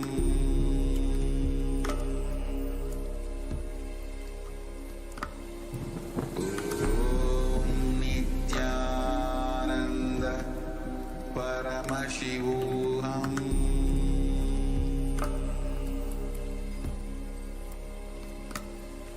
Om Nithyananda Paramashivoham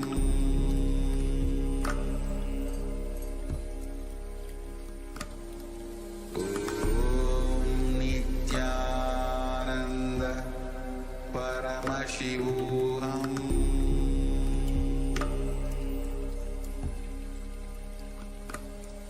Om Nithyananda Paramashivoham.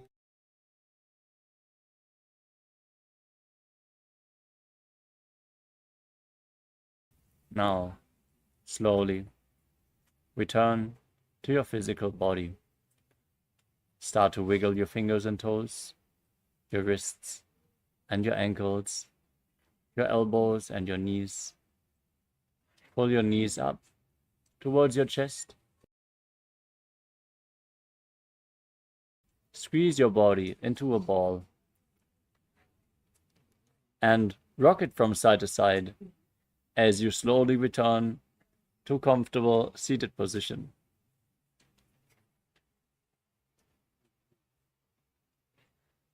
Congratulations, you completed the Dvitiya Vinyasa Krama 308 asana sequence.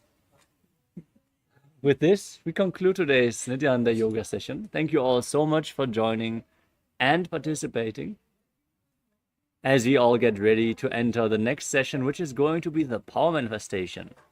After awakening the Kundalini Shakti, let us all now manifest the Shaktis of Paramashiva. So, after having some water, come straight back to the Zoom and manifest the Shaktis. With this, let us conclude today's Nithyananda Yoga session. Sit straight with your head, neck and spine in a straight line. Join your hands in Namaskara Mudra. Visualize Swamiji as we chant the Purna Mantra. Om Purnamadav Purnamidam Purnat Purnamudachyate Purnasya Purnamadaya Purnamevavashishyate. Om Shanti Shanti Shanti Hari Om Tat Sarvam Bhagavati Nithyananda Paramashiva Padukarpanamastu. Om Nithyanandam. Thank you all. Nithyanandam.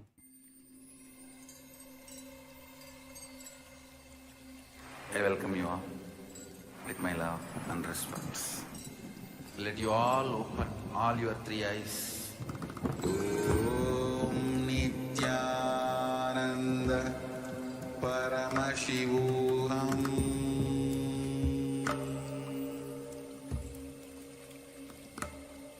Om Nithyananda Paramashivoham.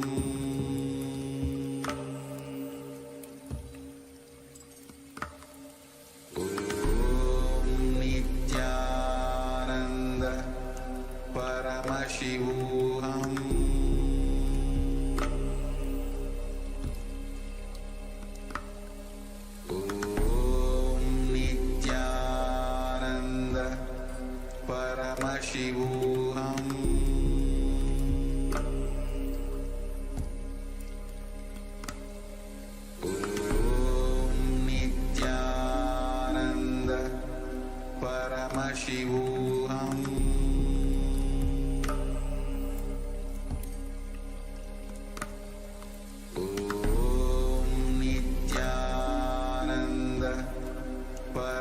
Paramashivoham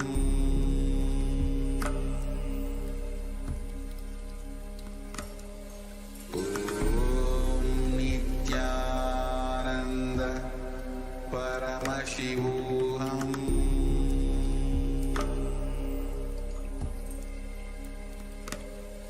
Om Nithyananda Paramashivoham Paramashivoham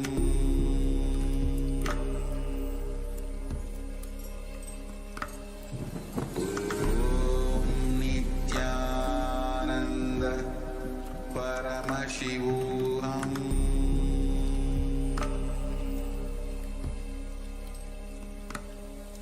Om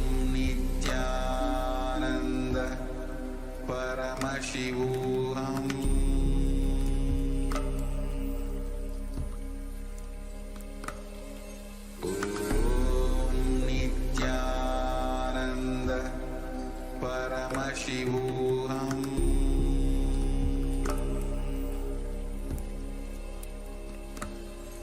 Om Nithyananda Paramashivoham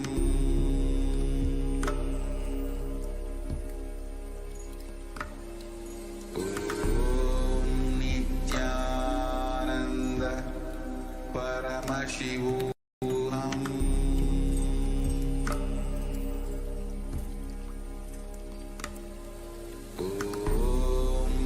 Nithyananda Paramashivoham Paramashivoham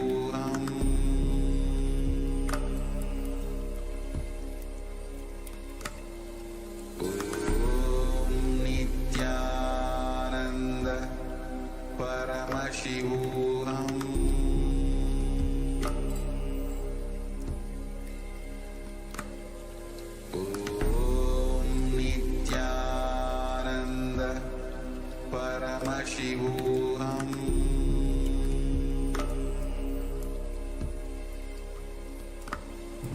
Om Nithyananda Paramashivoham Paramashivoham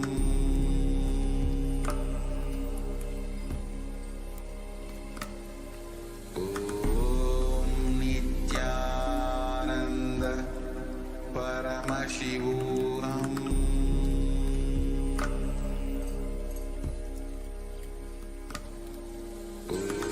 Om Nithyananda Paramashivoham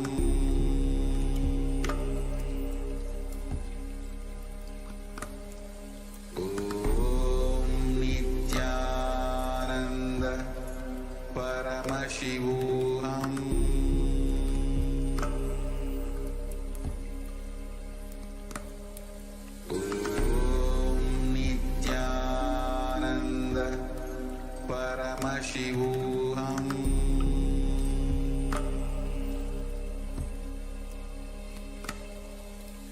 Om Nithyananda Paramashivoham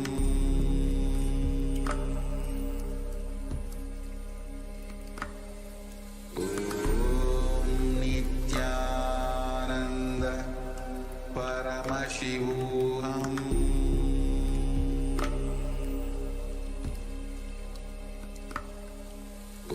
Om Nithyananda Paramashivoham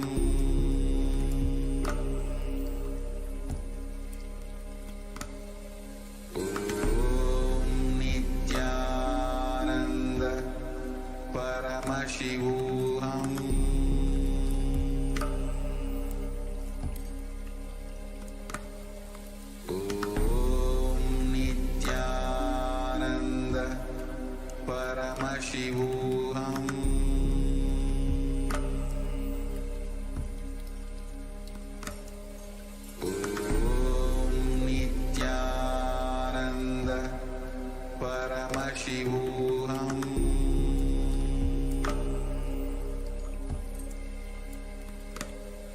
Om Nithyananda Paramashivoham Om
focusing the mind on the inner space within the crown center and sitting stably without any movement, having the eyes closed in succession.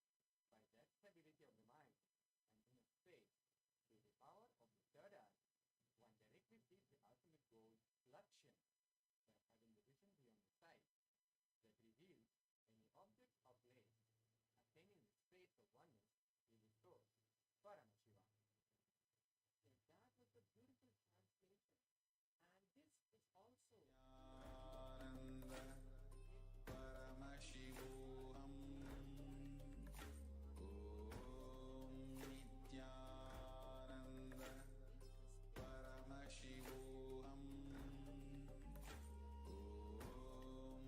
Paramashivoham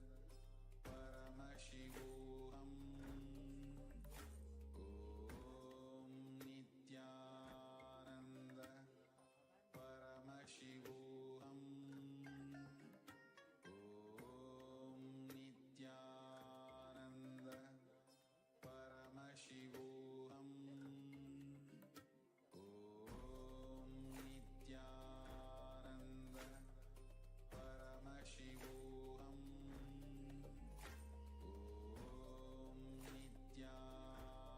Nithyananda Paramashivoham Nithyananda Paramashivoham Nithyananda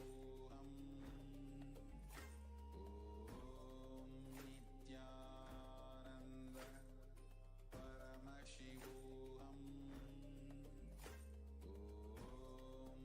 Nithyananda Paramashivoham Nithyananda Paramashivoham Nithyananda Paramashivoham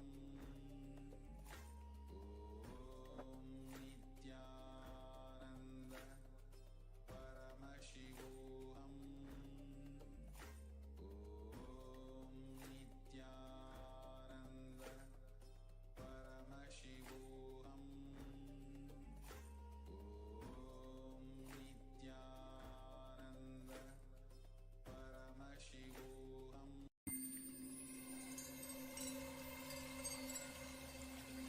I welcome you all with my love and respect. Let you all open all your three eyes. Om Nithyananda Paramashivoham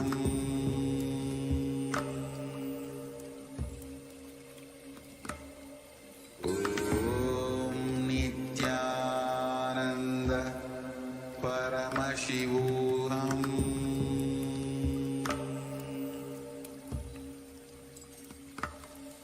Om Nithyananda Paramashivoham. Yes, sorry for the technical glitch. I hope all the participants are able to hear me now. I would like to complete with all of you for the audio technical glitch. And let us now continue. So let us now close our eyes, blindfold your eyes, as blindfolding your eyes is the most important part of the manifestation. Only when your eyes are blindfolded, the process that your brain does to see stops and the third eye can manifest. So now blindfold your eyes and let's enter the manifestation. Visualize Swamiji. That is the first step. Visualize Swamiji in your third eye. See that beautiful darshan that just happened yesterday. And now let's start chanting the Mahavakya and unlock the power of third eye, connecting with Swamiji. Om Nithyananda Paramashivoham.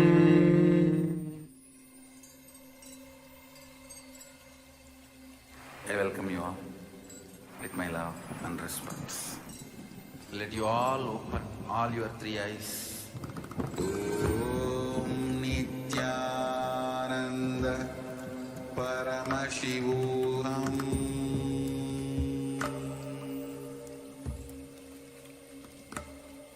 Om Nithyananda Paramashivoham.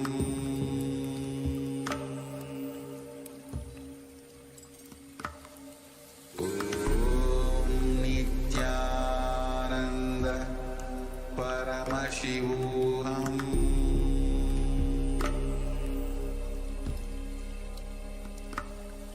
Om Nithyananda Paramashivoham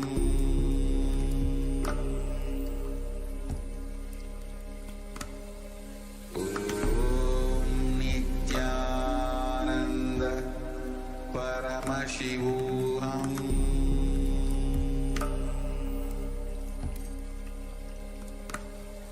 Om Nithyananda Paramashivoham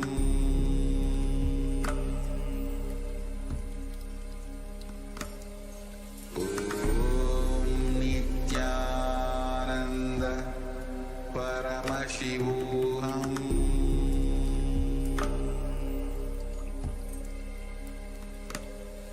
Om Nithyananda Paramashivoham. Yes. So now, all the participants can open your eyes. And you can start penning down whatever Swamiji has revealed to you through the third eye. Please pen down without editing. Do not allow your mind to interfere. Understand that where the third eye is there, where Swamiji is manifesting through his space, through the third eye, there cannot be any space or place for the mind to come in between. So whatever Swamiji is revealing through the third eye is true, and boldly, with confidence, start penning it down, whatever you have seen through the third eye. You can post your answers in the Zoom chat or the YouTube chat, and we'll be able to see the answers, what you're seeing.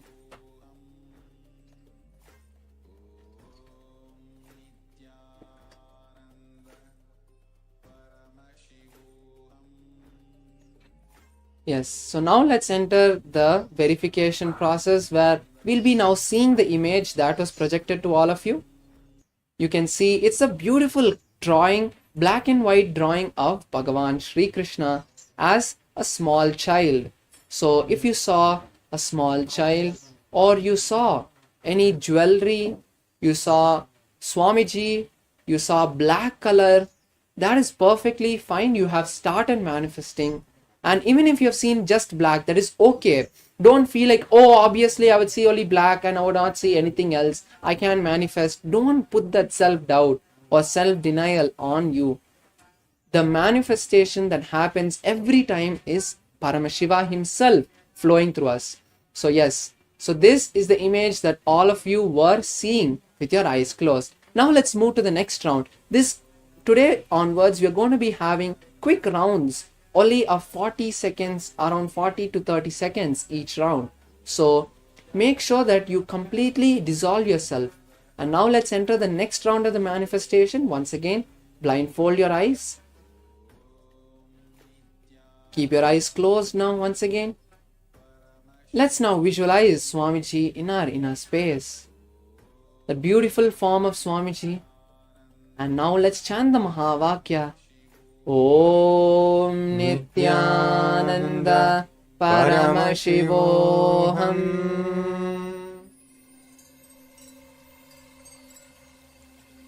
I welcome you all with my love and respect. Let you all open all your three eyes. Om Nithyananda Paramashivoham.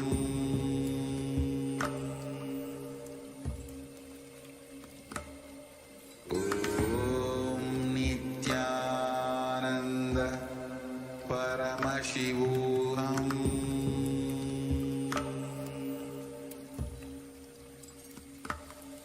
Om Nithyananda Paramashivoham.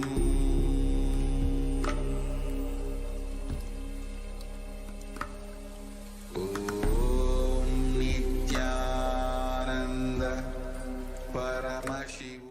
Yes. So now, requesting all the participants to please open your eyes. And you can start penning down whatever Swamiji has revealed to you through the third eye. You can let us know what Swamiji has revealed to you through the third eye through the comment section, or the Zoom chat if you're attending through the Zoom chat. You can start sending us the answers you received through the third eye. Just remember that it is not all the power manifestation which is happening through the third eye. It is not something that we do. It is something that Bhagavan himself is manifesting through us. So be confident. Do not have any self-hatred, self-doubt, any self-denial. Just know that it is only He who is manifesting through us, and pen down your answers. Yes. And now, as you have posted your answers, you can start posting your answers in the Zoom or YouTube chat, wherever you are watching from. And yes, now let's enter the verification process. Let's now see the image that was shown to all of you. So it's a beautiful picture of, once again, Bhagavan Maha Ganapati, where he's sitting with 4 hands and he is having a sweet in his trunk, and he is sitting beautifully in the seated posture. So you can see, if you have seen any of this form of Ganesha, if you've seen Swamiji, if you saw the beautiful jewelry that he's wearing, or if you saw Mahaganapati itself, you have started manifesting. Or even if you have seen some kind of black and white image, you have started manifesting. So yes, with this, we'll now be moving into the next round of the manifestation. Once again, I request all the participants to please close your eyes, get into that restful meditative state. Closing your eyes now, once again, let's visualize Swamiji, the beautiful form of our beloved Swamiji. Now let's chant the Mahavakya. Om Nithyananda Paramashivoham.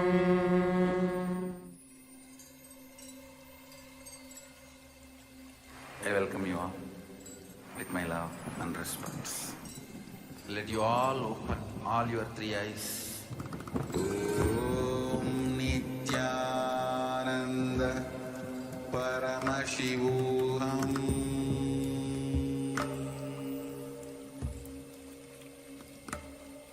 Om Nithyananda Paramashivoham.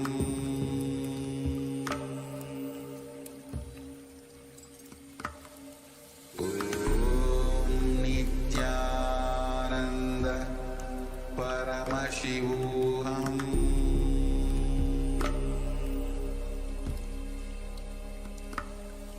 Om Nithyananda Paramashivoham.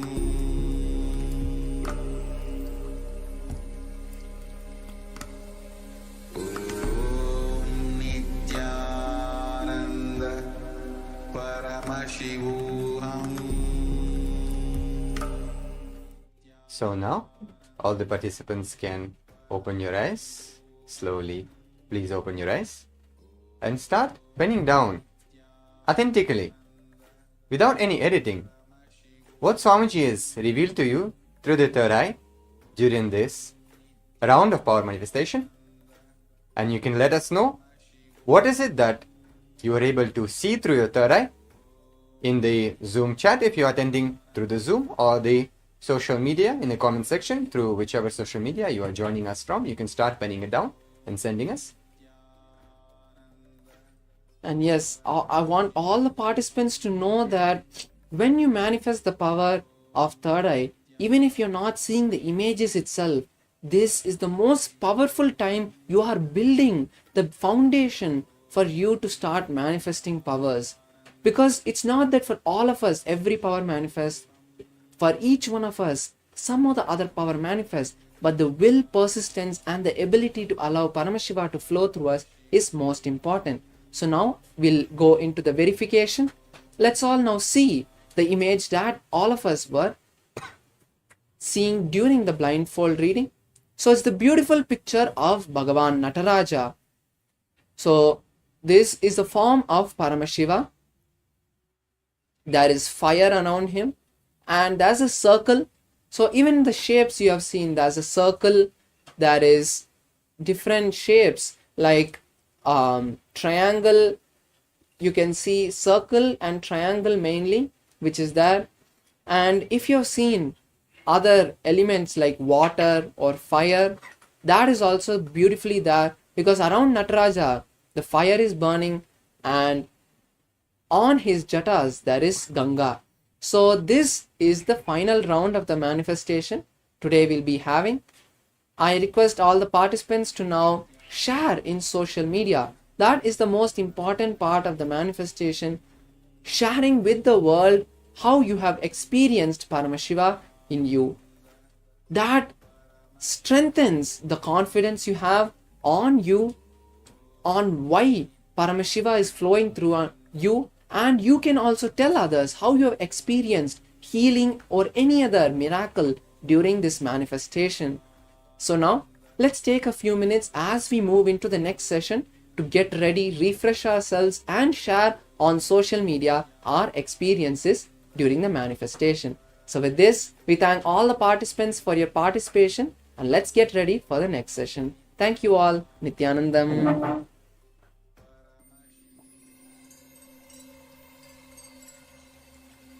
I welcome you all with my love and respect. Let you all open all your three eyes.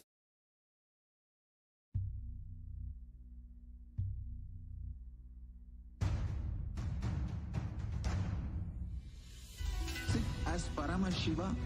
Inhale and exhale deeply with 25 heads and 75 eyes and 50 hands. Visualize, meditate, connect with him. He is a living, alive being. Drop your form into his form and dissolve. Remember, you are a Sarupya Mukta, means your form is dissolved into his form. All my disciples, now I am initiating Salokya Mukti, Samipya Mukti, Sarupya Mukti, Sayujya Mukti. Om Nithyananda Paramashivoham. Om Nithyananda Paramashivoham. Om Nithyananda Paramashivoham. Om Nithyananda Paramashivoham. Om Nithyananda Paramashivoham. Om Nithyananda Paramashivoham. Om Nithyananda Paramashivoham. Om Nithyananda Paramashivoham. Om Nithyananda Paramashivoham. Om Nithyananda Paramashivoham.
नित्यानन्दं परमसुखदं केवलं ज्ञानमूर्तिं द्वन्द्वातीतं गगनसदृशं तत्त्वमस्यादिलक्ष्यम् एकं नित्यं विमलमचलं सर्वधी साक्षिभूतं भावातीतं त्रिगुणरहितं सद्गुरुं तं Namami.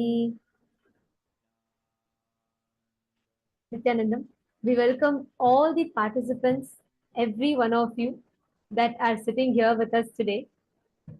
And before we begin, we'd like to sincerely complete with all the participants for the delay in starting. We were faced with a technical glitch, and we would like to complete and restore integrity. So we wanted to complete with all the participants. Sorry for the delay in starting the program. Now, we welcome every single one of you. Thank you so much for tuning in. And today we are going to be delving into much deeper revelations from what Swamiji had revealed to us yesterday. We are going to go more deeper into that today. Yesterday, Swamiji had revealed a lot about the holographic universe, how this universe exists, and how we exist. What's the unit of our existence? We learned about an introduction about the 11 dimensions, how the 14 lokas exist. And today, we are going to go into that unit of us, who we are, understanding about ourselves, understanding about the world, understanding about God. Who is God and why knowing about God is so important to know more about ourselves, how that can change, transform the way we live. Today, we are going to be experiencing some of the very powerful revelations from Swamiji. So get ready to have a wonderful day ahead. Before that, I just wanted to hear from every single participant. We all could spare a few minutes and share with us how was your experience in the program yesterday? And how many of you did the power manifestation, tried the remote vision? I saw many of you had shared yesterday saying you had breakthroughs. Take a few minutes to please share with us. After the program was over, how many of you actually tried manifesting the power, played with the power manifestation, and practiced it? Please take a few minutes and please share it here in the chat. Today, the whole day of the program is designed to give us all and the experience, the glimpse of what we are, who we are. The journey from Jiva to Jagat to Ishvara. Do you know every single instrument, every single entity of life in life around you makes you experience, gives you a glimpse of what is the Parama, ultimate. Every entity, whether you are walking on the road and you see a stone, you're breathing the air that you breathe, everything has a possibility to lead you to enlightenment in that very moment. But to understand how to harness this, it is important we first understand what are we, what is the jiva established from, and how should that individual soul, the jiva, see the jagat, the universe around us, and how that jagat will lead us to Ishvara. Every one of you that are sitting here, please understand and please listen carefully. Every one of us sitting here today are going to be navigated through, taken through the experience of this exact same purpose, giving us the glimpse of how the individual journeys through the jiva, becoming the jagat, achieving the Ishvara. Are you all catching it? So today's day is going to be filled with all these ultimate truths, the ultimate manifestations of Paramashiva, how he establishes himself, how he declares himself to be, how he manifests for us. And we all know we have these 25 states of consciousness that exist in us. We exist in 14 lokas, we exist in higher time zones. And to experience that higher time zones, it's first important we know what are we? How do we exist? How do we navigate through our existence in all these 14 lokas? Why is it important for us to understand the 14 lokas? Every one of you that are sitting here, please listen carefully. Each one of you that are sitting here, are going to be experiencing, glimpsing this exact science today. So get ready, Ma Elizabeth Crowe, Ma Ashimi Gujadur, and Ma Istak, Ma Susan, Ma Vaping Zoo, Nithyanandam. Very nice to see all of you here. Ma Jenny Tran, Ma Ramani Devi, and Ma Angelica Nithyanandam. Ma Angelica, which place are you joining us from? Ma Nitya Dhanvantri Shaktini. Such a beautiful name Swamiji has given you. Ma Nitya Dhanvantri Shaktini. Okay, so can I request each of you to post how so far, what is your major understanding or click that you have had in the program? What is one thing you would say has you have uniquely, newly added into yourself?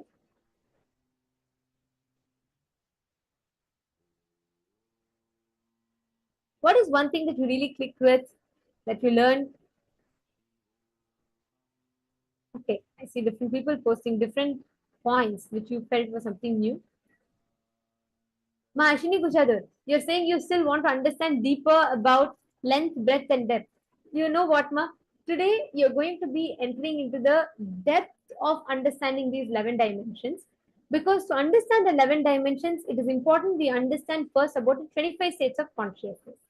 So we will learn about the 25 states of consciousness, and then let us enter into understanding deeper about the further principles of the 11 dimensions of the universe. Okay, so now we're all going to be starting with understanding about how we exist in 25 states of consciousness. Why is this so important? Understand many of our, even the problems that we have, whether issues such as coma or having not able to sleep, insomnia, or you have issues like whole day you're just exhausted.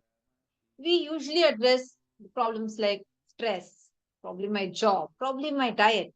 We address these external issues. But did you know it is more than your body, more than your mind, it is more deeper. It's directly the 25 states of consciousness. A powerlessness that you carry in any of the states of consciousness can have a direct impact on how you are in your day to day activities. In this session, Swamiji is going to be giving all of us a breakthrough in this. So, any of you here who have any of these problems, like you are struggling with tiredness or you are having a lot of sleeplessness, you daydream, any such problem, listen to this session intensely, because this session, Swamiji is going to be giving you a solution for all these issues. So, without further ado, let's get started with the very first session on the 25 states of consciousness.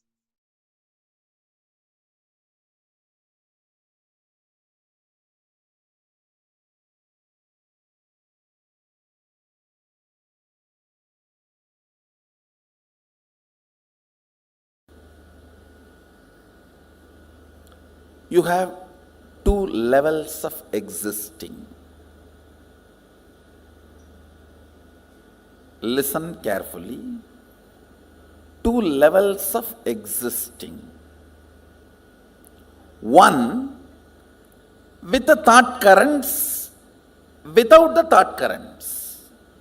With the thought currents means active inner image, constantly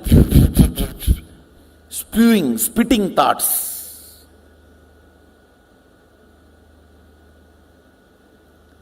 Without thoughts, in deep sleep, where I think some of you are in that state now. If you are not hearing me, you are in that state. If you are hearing me, you are not, fortunately.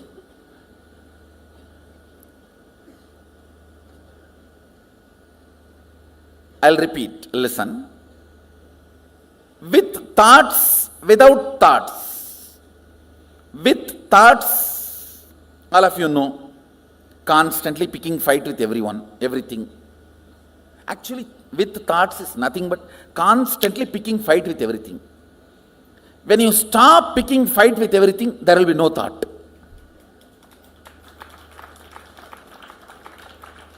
Thought is tan in your existence. When there is uneasiness and you decide to pick fight with some part of you or the other, then comes thought.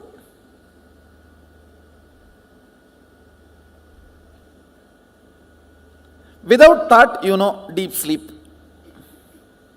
in the night time or sometimes in the daytime. Whenever you are in the deep sleep, no thought.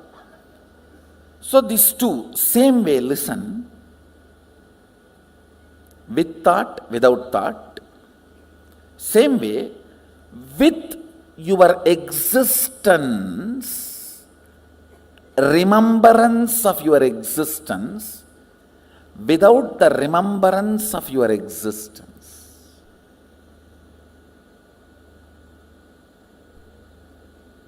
Listen. You need to listen to these words very carefully. With the idea, I exist, I consciousness. Without the idea, I exist.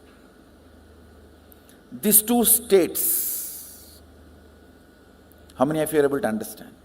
See, now, all of you have the idea, I exist. Am I right? The deep sleep, do you have that? That is why it is sleep.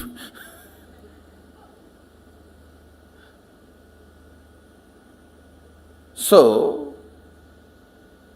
there are two ways and two states. Two ways is with thought, without thought.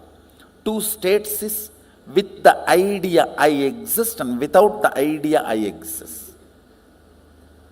How many of you understand that? Project.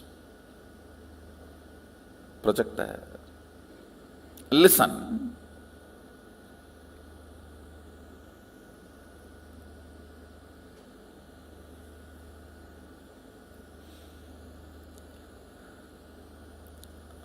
With the idea,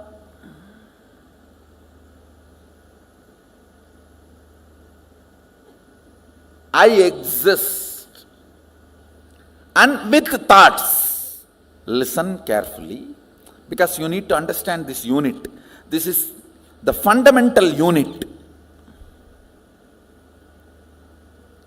How the states of consciousness is formed in you. Why you go through what you go through in your life. Understand, ignorance is not cute. Ignorance of traffic rules is not going to save you from the traffic ticket.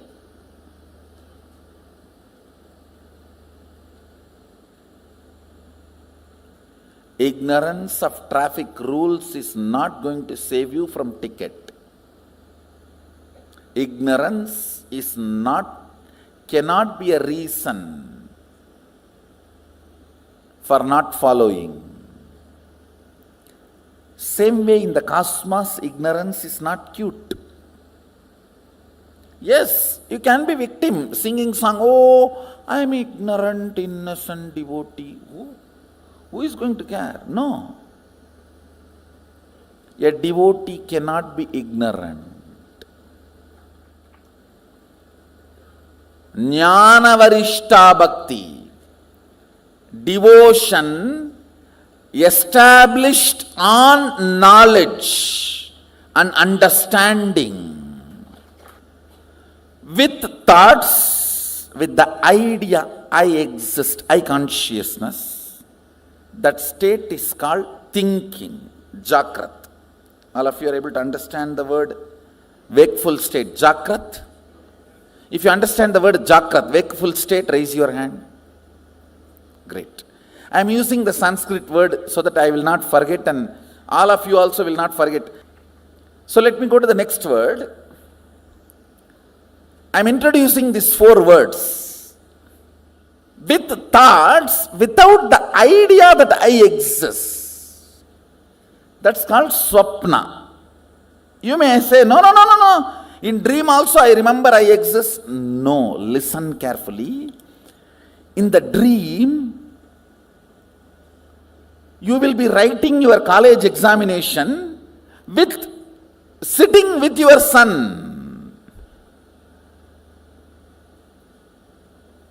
How can that be? College exam you wrote much before the marriage. How many of you had this kind of a completely overlapping dream? You need to know the identity I you feel in the dream does not have independent understanding. It is just overlapping, crisscrossing of few thought currents. See, like laser beam, if 4 or 5 beams cross, that point looks like a independently shining, which is not.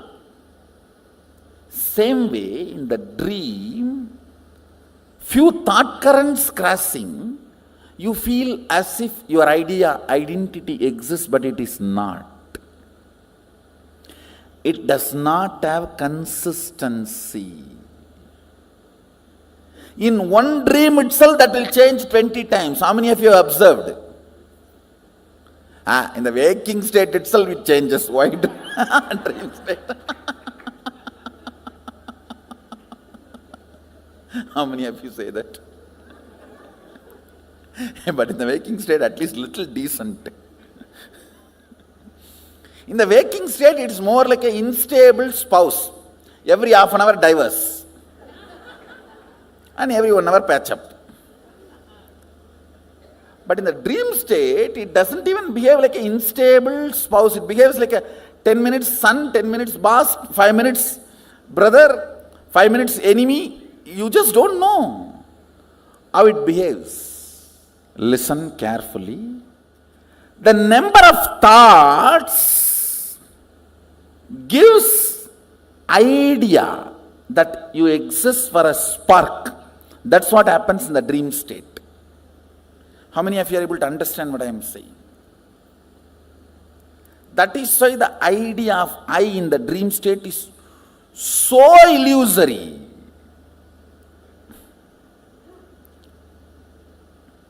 Many times you don't even remember you when you come back from dream. What was your idea about you?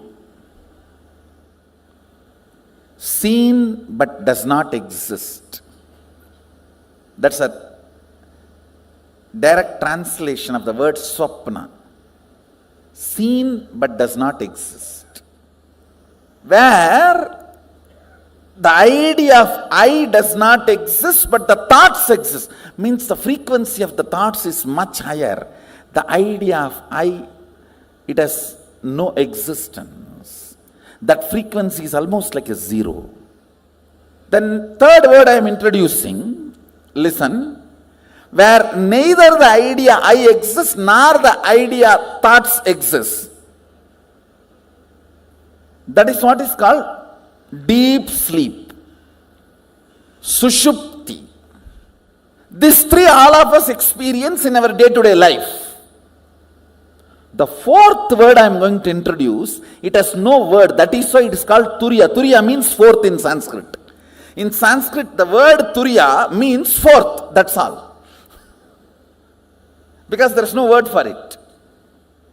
Where the idea that I exist is there. I am there, but there is no thoughts. That is called the fourth state, turiya. With the idea I exist, but without thoughts, is turiya. With I plus with thoughts is waking state.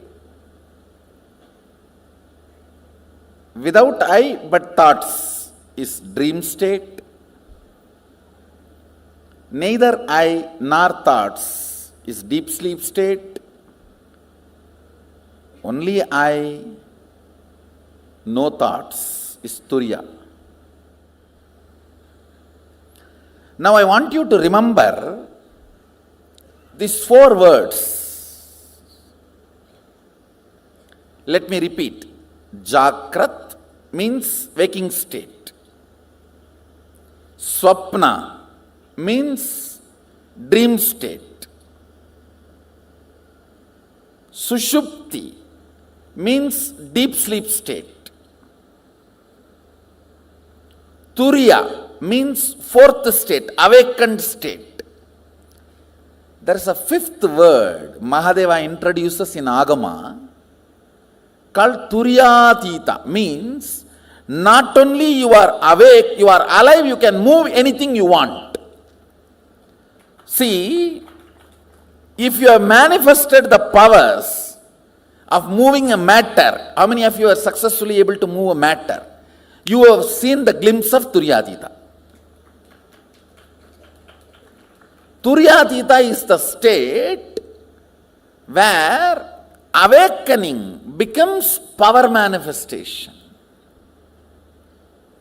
Means you are able to play with your awakening. These are the 5 states. Listen, let me repeat once more. Jakrat, waking state. Swapna, dream state. Sushupti, deep sleep state. Turiya, awakened state. Turyatita, alive state, where you are awakened to the higher reality and you are able to manifest it as you want. Alive with your awakening. Where when you say, hey, static matter, dynamic activity and strategic existence is one and the same. Move, you are a static matter, I am saying, and it moves.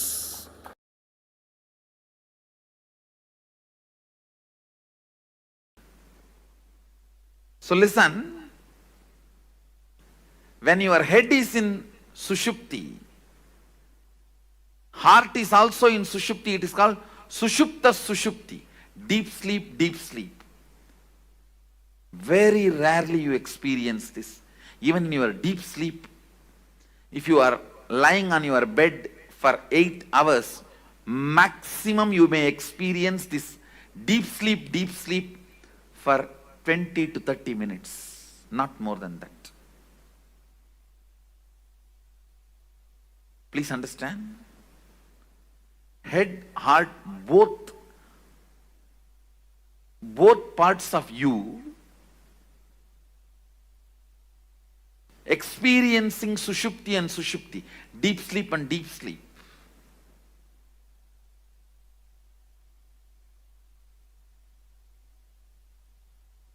It may happen just for a few minutes, in the whole 6 hours or 8 hours, you are lying on your bed.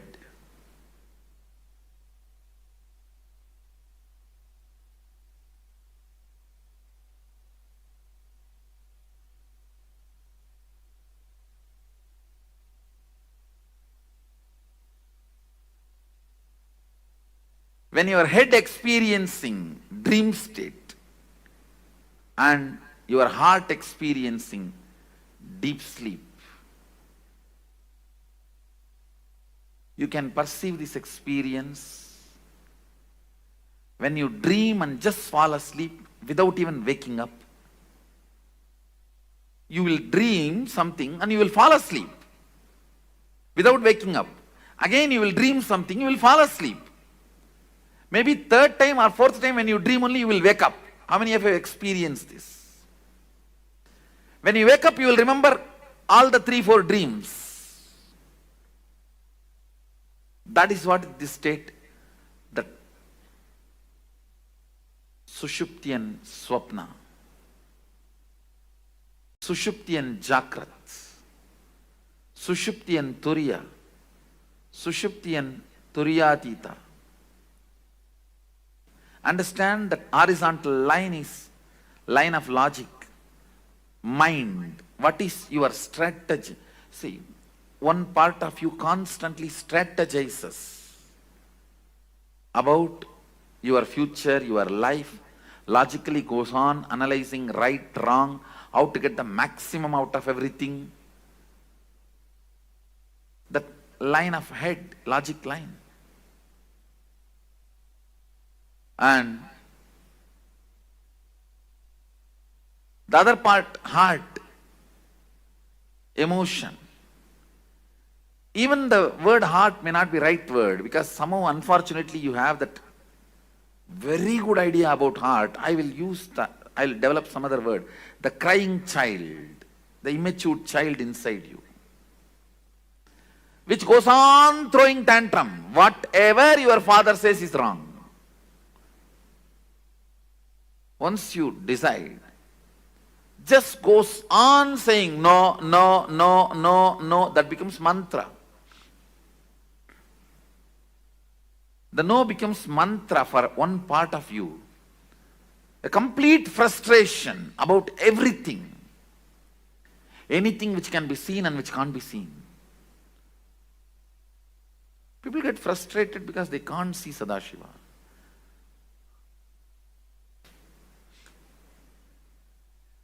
It's good, sometimes you are not able to see.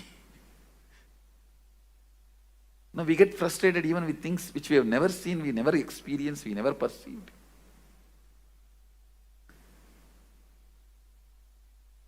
The tantrum throwing child. So better I will use the word TC, tantrum child.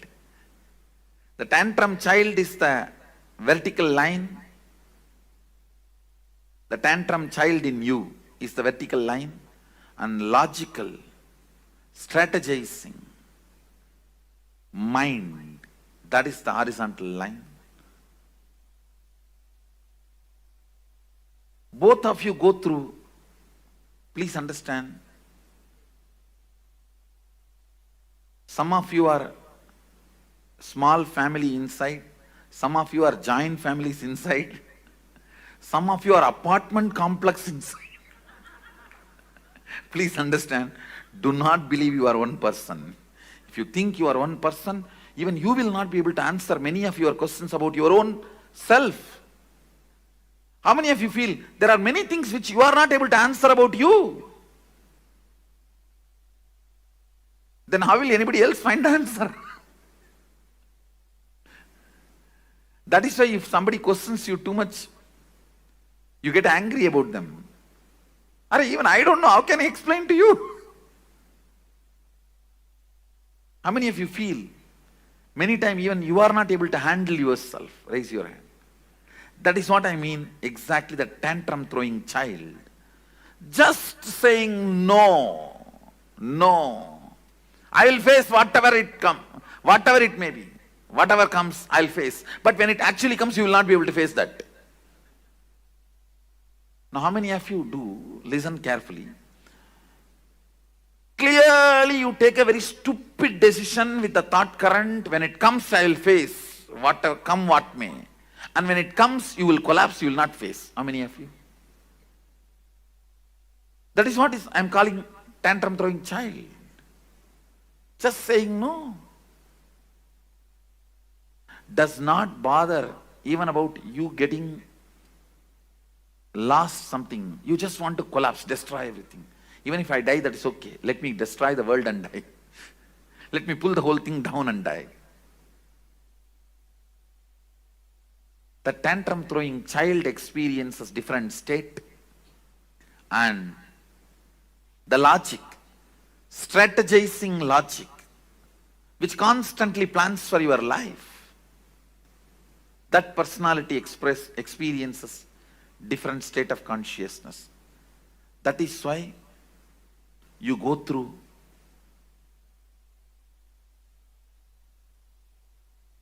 various states of consciousness. Listen. The TC, tantrum throwing child, goes through the deep sleep, and logic goes through the deep sleep. Both experiencing deep sleep. That's what I said. Maximum you may experience 20 to 30 minutes, even if you lie down 8 hours in your bed. Then tantrum throwing child going through the dream, and the logic going through deep sleep.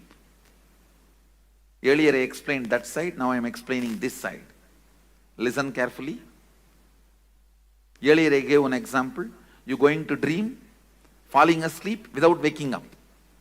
That is what is the example I gave for your logic experiencing dream, tantrum throwing child, experiencing deep sleep. Then tantrum throwing child going through the dream and the logic going through deep sleep. Earlier I explained that side, now I am explaining this side. Listen carefully. Earlier I gave an example. You going to dream, falling asleep without waking up. That is what is the example I gave for your logic experiencing dream, tantrum throwing child, experiencing deep sleep. Now I am showing you this side. The tantrum throwing child experiencing dream, but the logic experiencing deep sleep. Listen carefully. That is what I call, if I have to find an English equivalent word, frustration. In Sanskrit we call it virakti. Vrakta means the tantrum throwing part of you is active, but the logic is completely absent. Listen carefully. In Sanskrit it's called vrakti. In English I am trying to translate with the word frustration. I'll give you the context where the tantrum throwing you is so alive, wildly active and dreaming. But the logic with which you need to control you, that reins are not in your hand. It's like you are sitting on a wild horse and the horse is running on a hill. It may even jump into cliff now. I'm talking about this part. Where, see, this is TC, means TC, tantrum throwing child, this whole line. This whole line is logic, your mind.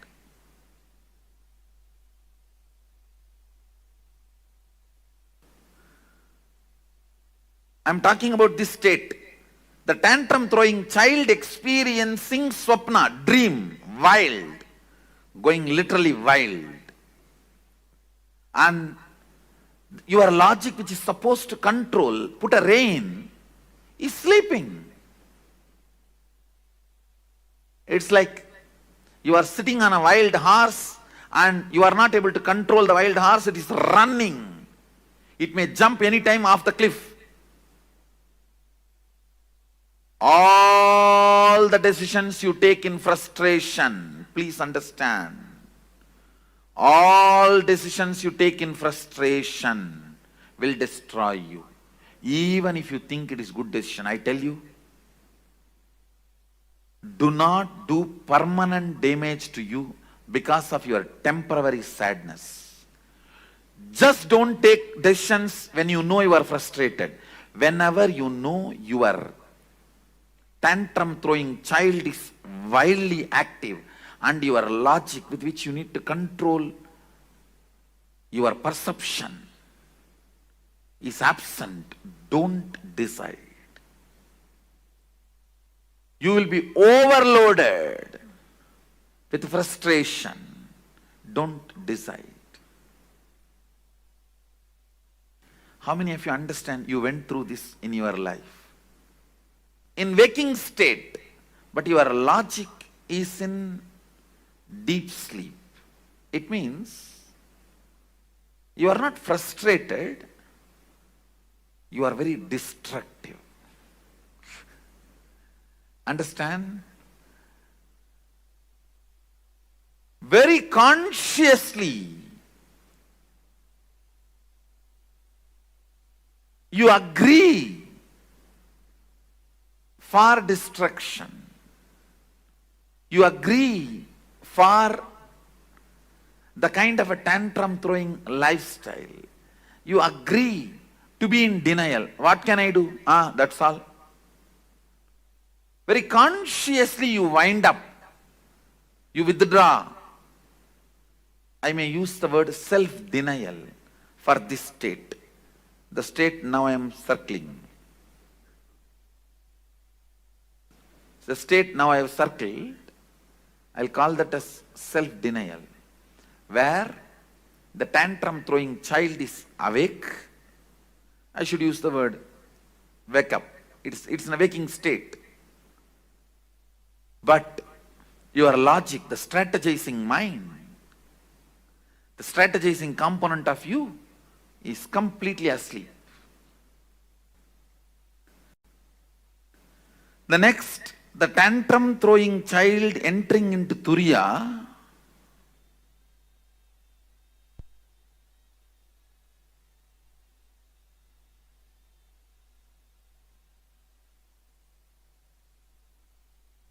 tantrum throwing child entering into Turiya, and the logic in deep sleep. One good thing is, the moment tantrum throwing child enters into Turiya, he gets healed. He is no more dangerous. He gets healed. Listen, very important thing. If a tantrum throwing child in you catches the glimpse of thoughtlessness, Turiya, even once, the whole thing becomes seeking. That is why the hippies become seekers even if they get one glimpse. The tantrum throwing child in you becomes a powerful seeker even if you catch one glimpse of Turiya. So I'll call this state as Turiya plus Sushupti, which I marked. Seeking awakened but don't know what to do. Your logic does not know what to do, how to proceed. But you know something you need to discover. I'll call that as a seeking but not active. Means you don't plan about how to go about it. Your logic has not found any method. It has not discovered any way to seek.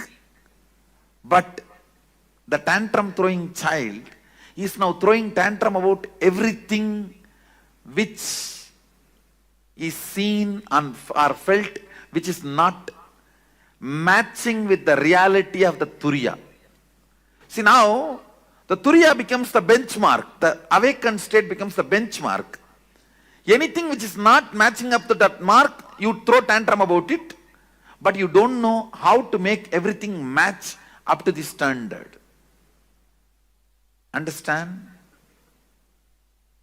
At this state, you will say a big capital letter no to everything external. But you don't know to whom you should say yes. You only know to say no to everything, but you don't know to whom you should say yes. How many of you think you got this? Turiyatita and Sushupti. When you enter Turiyatita, when the tantrum throwing child enters into Turiyatita, and the logic is in Sushupti, I call this accidental enlightenment. No, there are few people who got this. They got it accidentally by Guru's grace or by the high energy experience without their logic planning for it. This J. Krishnamurti actually had a glimpse, but accidentally.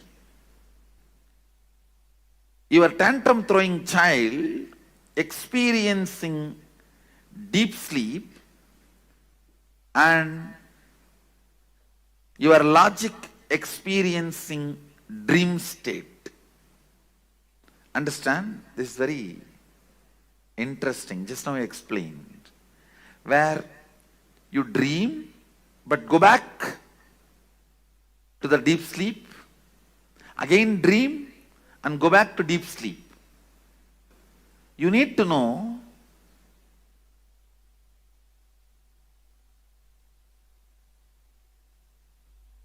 maximum only 30% of you is your logic part. 70% of you is the tantrum throwing child inside you. That is why how much ever you strategize, always that tantrum throwing child wins in your life. How many of you agree with that statement? How much ever you plan, finally this tantrum throwing fellow wins the game.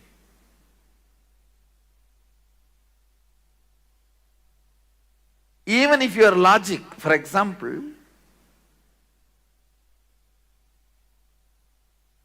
tomorrow you have to give a presentation. Your logic is planning for your presentation even in your dream. But the tantrum throwing child pulls you back from the dream to deep sleep state. That is what I will call this sushupti swapna, what I marked.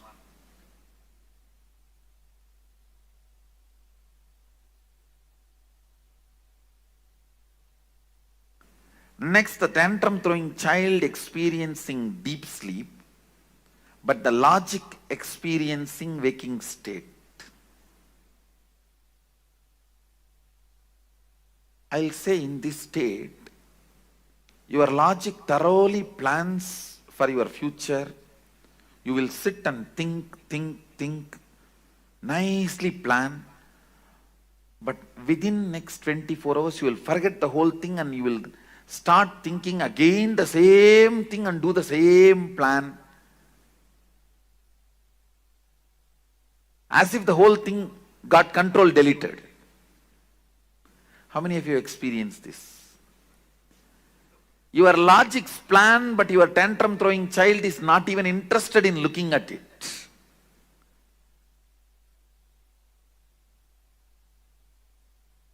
That is what this state, where 70% of you are sleeping and 30% of you is strategizing.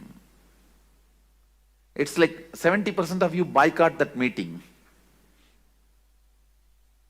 How can any corporate meeting be successful if 70% is boycotting? What you desire is your logic. What you believe is your tantrum throwing child. You will never get what you desire. Please understand, you will get only what you believe. You desire always to have wealth, but you believe you will never going to get it. You are never going to get it. You desire to have health, but you strongly believe that is not part of your life. So you will not manifest what you desire, you will only manifest what you believe. People always confuse between desire and belief.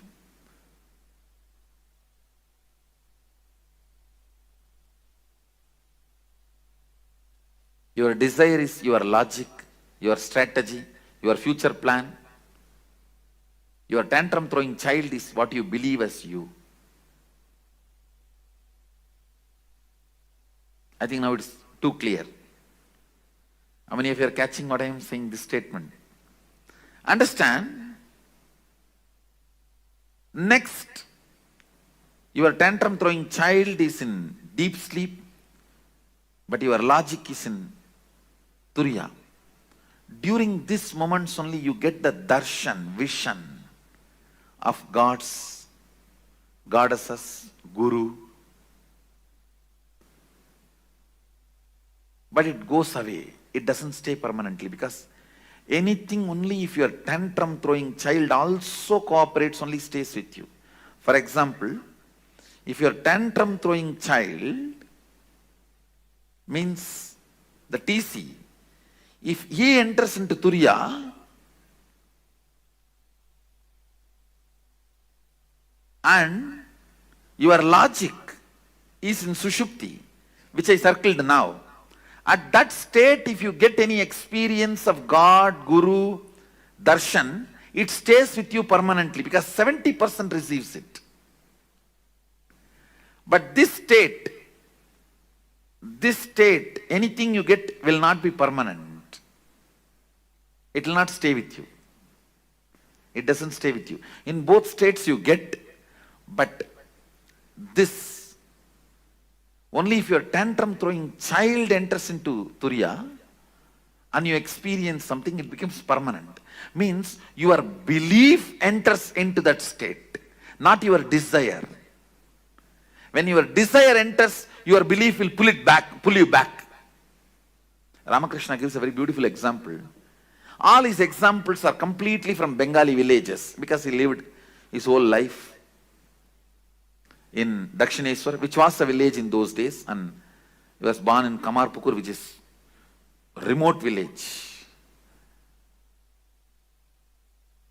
He gives a very beautiful example. These boys will catch the mungus. Am I right? The pronunciation? Mangus or mungus? How you pronounce? Whatever. The boys, when they play in the paddy fields, they catch the mungus.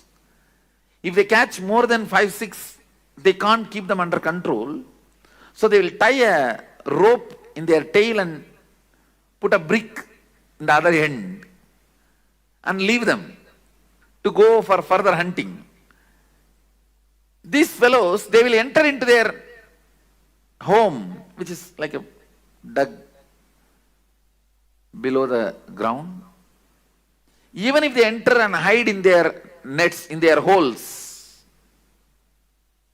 the boys will come and just pick up the brick and pull the rope. They will come out, they will carry them. Just like the mongoose, in whose tail the rope is tied with a brick, can never hide, can never rest in his hole. If your belief is holding you back, just your desire cannot take you anywhere. Because the belief is a rope and brick. It will just pull you out. Listen, here, your belief is in deep sleep, only your desire experiences higher awareness. Then it doesn't stay permanently. If your desire, even if your desire is in deep sleep, if your belief enters into the higher consciousness, you don't lose it. The tantrum throwing child in Sushupti, and you enter into Turiya. The logic enters into Turiya. Again, this state also will not be permanent. It will not be permanent because the tantrum throwing child is 70% of you. That's more powerful. It will pull you out. But very good introduction, because with your logic, deep seeking, sometimes you catch the glimpse of unclutching. You caught the glimpse of unclutching, but you lost it. How many of you have that experience? This is the state you experienced. The state I have circled now, that's the state you experienced. If you got, unclutching comes by your desire, not by belief. Bhava Samadhi comes by your belief, not by desire. Understand? Unclutching comes by your desire, logical seeking. Bhava Samadhi comes by your belief, a deep feeling connection. The tantrum throwing child, when he feels connected, you experience Bhava Samadhi. Belief is in deep sleep and desire is in Turiyatita. That's the state I have circled. You do catch Satori, but which does not stay back. It doesn't stay back. It goes away. But if your belief catches Turiyatita, desire is not cooperating. That is, I can say, this state. Your belief means tantrum throwing child is catching Turiyatita, but your desire, logic, is in deep sleep, sushupti. It's not cooperating. This will become permanent, but this will not be permanent. If you achieve this, you will always lose. Achieving this is very easy, but you will lose it. Achieving this needs little practice, but you will not lose it.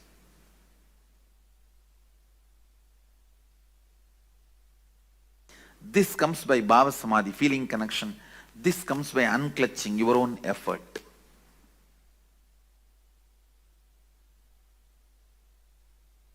If both happens, that is what is called Turiyadita, which becomes permanent. Few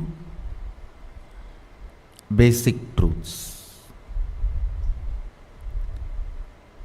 25 states of consciousness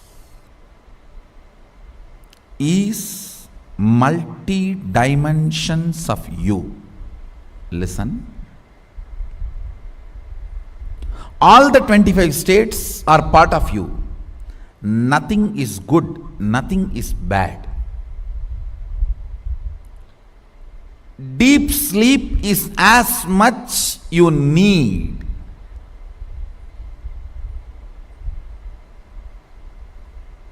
Please listen. Deep sleep is as much needed to you as you need Turiyatita. The whole 25 states is your 25 dimension. Only thing, you becoming powerless during the deep sleep or the dream state is the problem. But if you decide to become powerless, you can be powerless anywhere. If you decide to become powerful, you can be powerful anywhere.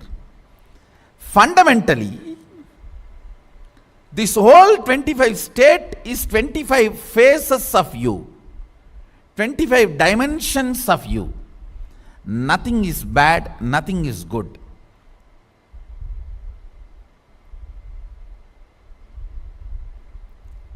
Because many times you become powerless in dream state, it looks like a bad. Not the state is bad, but your habit and pattern of becoming powerless there is bad. Understand?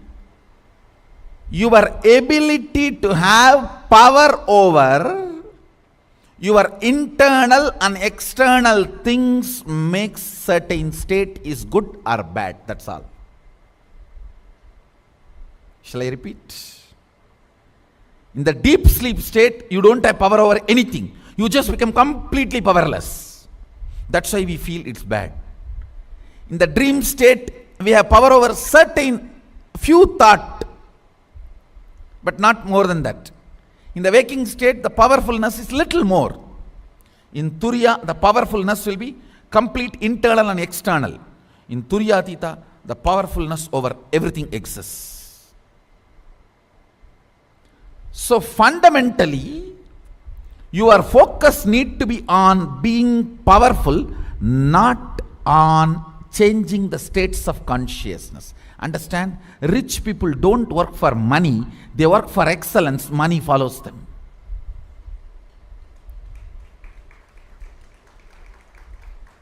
Rich people don't work for money, they work for excellence. Money follows them.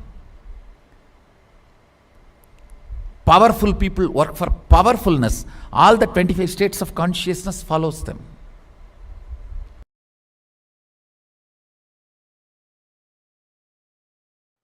If you are in delusion, don't be afraid. It is actually delusion kicks you to the next level of liberation. See, 3 seconds of nightmare not only gets you out of nightmare, it pushes you to the next level of state of consciousness called waking state. From dream, you are just kicked to the waking state. High. From dream, moving to waking state is like an enlightenment in dream state. So, If you had a very sweet dream, normal dream in your dream state, you would have just gone again back to dream state or deep sleep state. But if you had a nightmare, you can neither go back to dream state or deep sleep state. You have to be kicked to waking state. So delusion in the delusion in the dream state is nightmare. But ultimately that nightmare does a great good thing, that you are enlightened, pushed out of the dream state to the waking state. From waking state, if you are pushed to the turiya, that is enlightenment. Same way,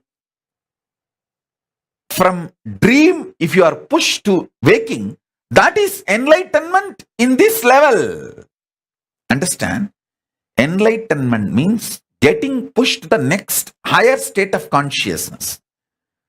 From deep sleep, if you are pushed to the dream state, that's one level enlightenment. From dream state, if you are pushed to the waking state, that is one level of enlightenment. From waking state, if you are pushed to the turiya, that is next level of enlightenment. From turiya, if you are pushed to turiyatita, that's the next level of enlightenment. So understand, the nightmare in your dream state is not as bad as you always think, because just the 3-second nightmare, and you need to know, no nightmare can be longer than 3 seconds. It's a law of life. In the dream, it may look like a long time, but actually, in chronological waking state time, it is only 3 seconds. So,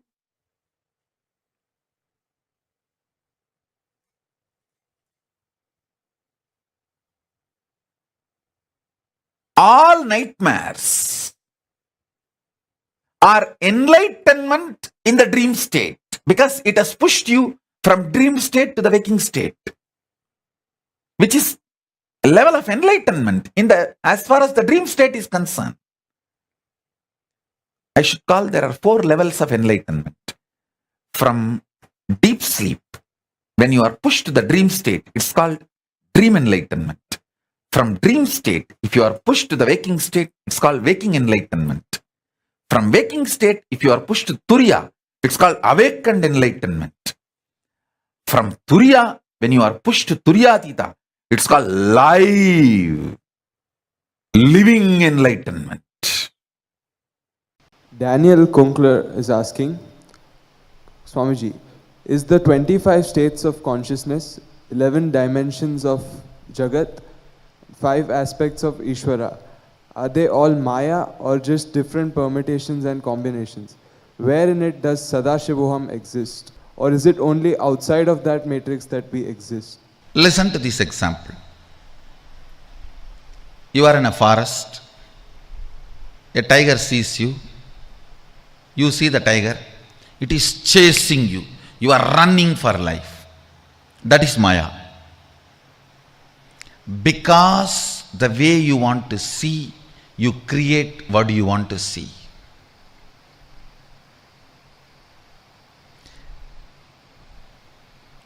It is called drishti srishti. Because you see, you create. Listen carefully. Next, Ganga is flowing forever. From the Himalayas to Ganga Sagar, ocean.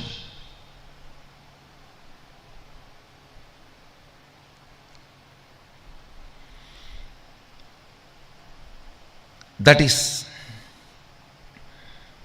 Srishti Drishti. Because it is there, you see. Listen carefully. This is the difference. Tiger chasing you, experience is Srishti Drishti. Because you see it is happening. Ganga flowing is Srishti means it exists. Because it exists, you see. Tiger chasing you is drishti srishti. Drishti means seeing. Srishti means creation. Because of your seeing, it is created. Ganga flowing is srishti drishti. Because it is there, you are seeing. What's the difference? If there is a psychological intervention, for example, even the modern day researchers are proving, the moment you see the tiger, if you are shaken, frightened, certain chemicals are released in your body. Tiger hates the smell of that chemical. If you are not frightened, if you don't release that chemical, tiger doesn't chase you. It is not necessary always the tiger should chase you. If you have a fear, you will project and have an animal chasing you. Whenever there is a psychological intervention and the manipulation of the happening, it is called srishti drishti. Because you see it is happening. Whenever there is no psychological intervention, the Ganga flowing, there is no psychological intervention from your side. From your side, there is no intervention. It is flowing whether you see it or not. It is flowing whether you perceive it or not. That is srishti drishti. What is created, you are seeing. So listen, in this 25 consciousness, 11 dimensions, 5 aspects of Jiveshwara Jagat, neither everything is Maya nor everything is reality. There are certain things which are influenced by drishti. That srishti is Maya. Tiger chasing you is Maya. Ganga flowing forever is not Maya, it is reality. Where your intervention does not alter the existence, the reality, it's not Maya. So, your first question is that 25 consciousness, 11 dimensions, 5 aspects of Ishvara, all these are Maya or just different permutation combinations? Different permutation combinations of these 3, which is influenced by the seer, is Maya. Which is not influenced by the seer is reality. The next question, where in it does Sadashivoham exist? No. All this exists in Sadashivoham, not Sadashivoham in it. Understand? All this, even Ishvara, Sadashiva's 5 dimensions of Srishti, Sthiti, Vinasa, Trobhava, Anugraha, Srishti, Sthiti, Sanghara, Trobhava, Anugraha, creation, maintenance, destruction, delusion and enlightenment, liberation. Even these 5 aspects of Sadashiva is only the Vyakta component. So all this 25 states of consciousness of Jiva, 11 dimensions of Jagat, 5 aspects of Ishvara, all this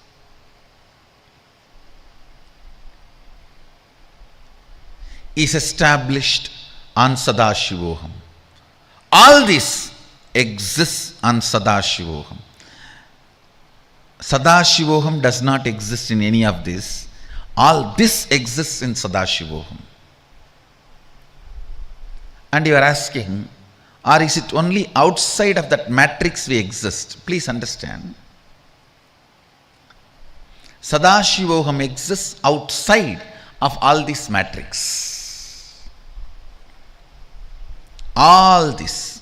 Jiva, Ishvara, Jagat. The overlapping and permutation combinations of all this forms certain matrix, and that matrix, listen, that matrix, when it is influenced by the seer, I call it Maya. When it is not influenced by the seer, I call it reality. But Sadashivoham is the space where all these are established. Whether it is Maya or reality, it is established on Sadashivoham. So Sadashivoham is outside this whole matrix.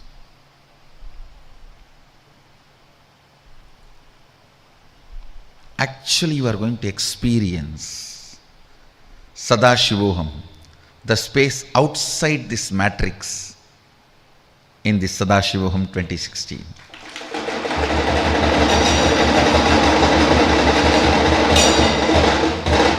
I am very serious about it.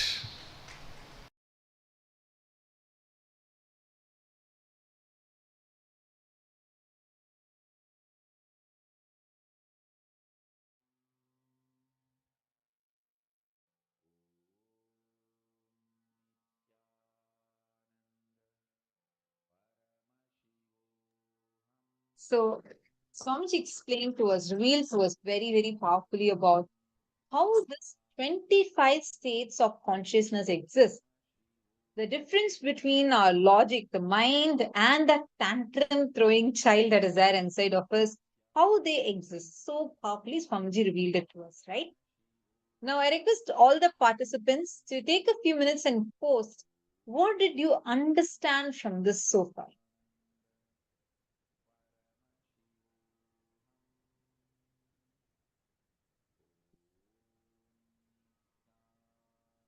Please take a few minutes. What did you understand?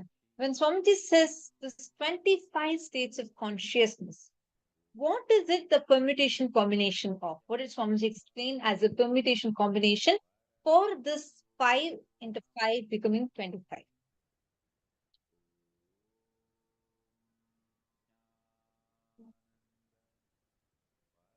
Ma Lalita, I also request once you're back, kindly turn on your camera. I request all the participants, Hank, Frederick, and Jenny Tran, Ma Sumati Shanmugam, and Ma Jayalakshmi, Manju Somasundaram, all of you to please come on camera and sit on camera.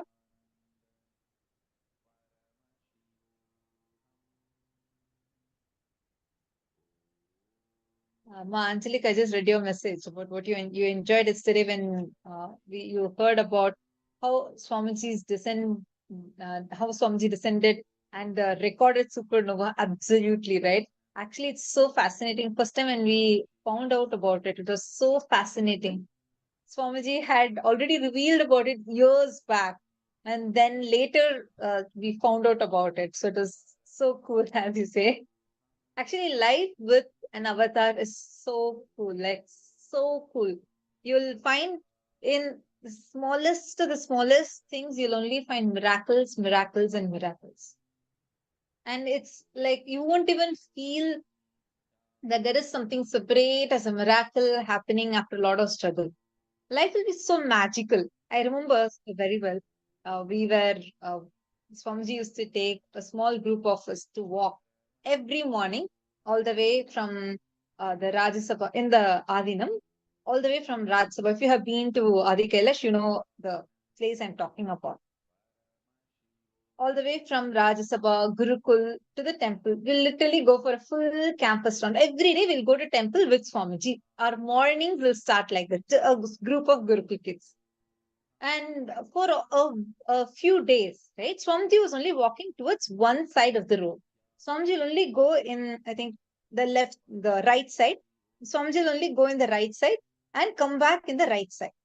We had two types of the same tree on both sides. Okay, both sides the same trees were there. It was a flowering tree, huge tall trees with the flowers on.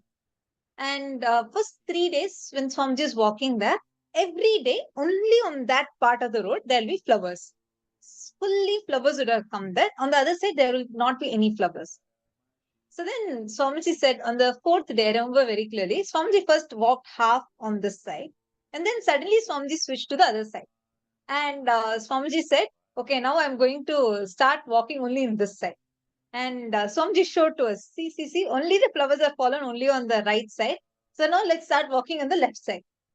And then we were like, yes, Swamiji, we're just walking with Swamiji, right? So the next 3 days, Swamiji was only like that day, and the next day, Swamiji is walking on the same right side only. Third day, when Swamiji came towards the same right side of the road, it's just a small road. And when Swamiji started walking towards the right side of the road, all the flowers, there's absolutely not a single flower fallen on the left side. All flowers have fallen only this side. Swamiji said, how the plants, see, like even the plants, nature, everything is just waiting to experience the avatar. Like literally, like how it was so magical at that point. Of course, life with Swamiji is like that. But even that minutest things, you will be able to experience and rejoice how magical life is with Swamiji. In everything, it is like that only. Whether it is to play with the nature, Swamiji move his hand, move the clouds, and get the rain. If we say it's so hot, suddenly Swamiji will just smile and look at the sky. That's all. In few minutes, the whole weather will suddenly turn cool. Like life with Swamiji, Swamiji will not say, okay, let's go get some AC, fan, nothing like that. Swamiji will just look at the cosmos and over. Everything will just become perfect. The way life is around Swamiji, right? It's so beautiful. So beautiful. Every single thing, starting from his descent, every act of Swamiji, you will find it so magical. That's why living around Swamiji is the best. Actually, if any of you are single, just jump for sannyas. Take up sannyas. Sannyas means directly living around Swamiji. You will get to live around Swamiji. And it is so, so cool. Yesterday's that one supernova thing was so cool. Imagine and see, that's only his descent. That itself was so grand. How life will be every moment living around Swamiji. Anyway, so now let's enter into what we just learned. I just wanted to share the moment my Angelica posted how it's so cool to know so much about Swamiji.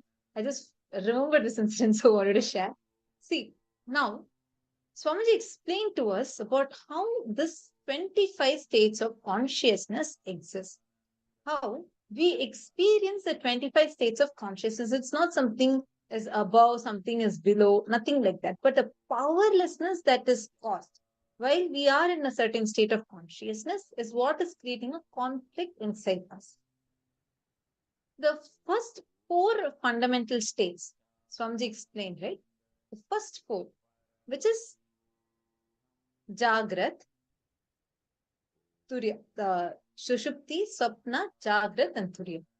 Sushupti means deep sleep state. Swapna means dream state. Jagrat means wakeful state.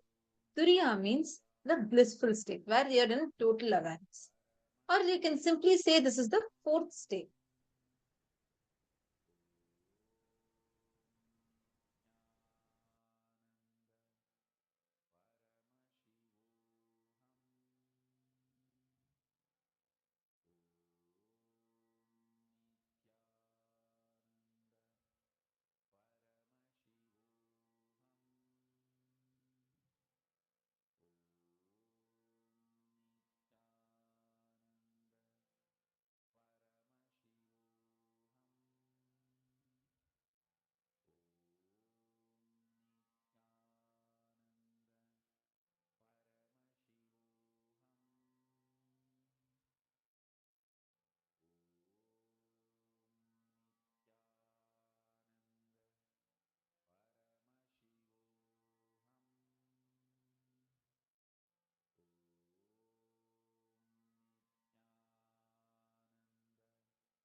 See, understand this first four states, this fourth state, the Turiya is called as the fourth state.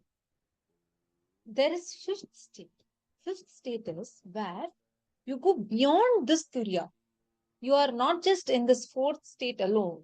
Fourth state is where the enlightened beings are. The Turiya Tita, fifth state, Parameshwar reveals in the Agama, not only you are awake, you are alive. Turiya means you come to the blissful and awareness and you're in that awakened state. Turiya Tita means beyond this fourth state. These four fundamental states are based on with the thoughts and the I consciousness.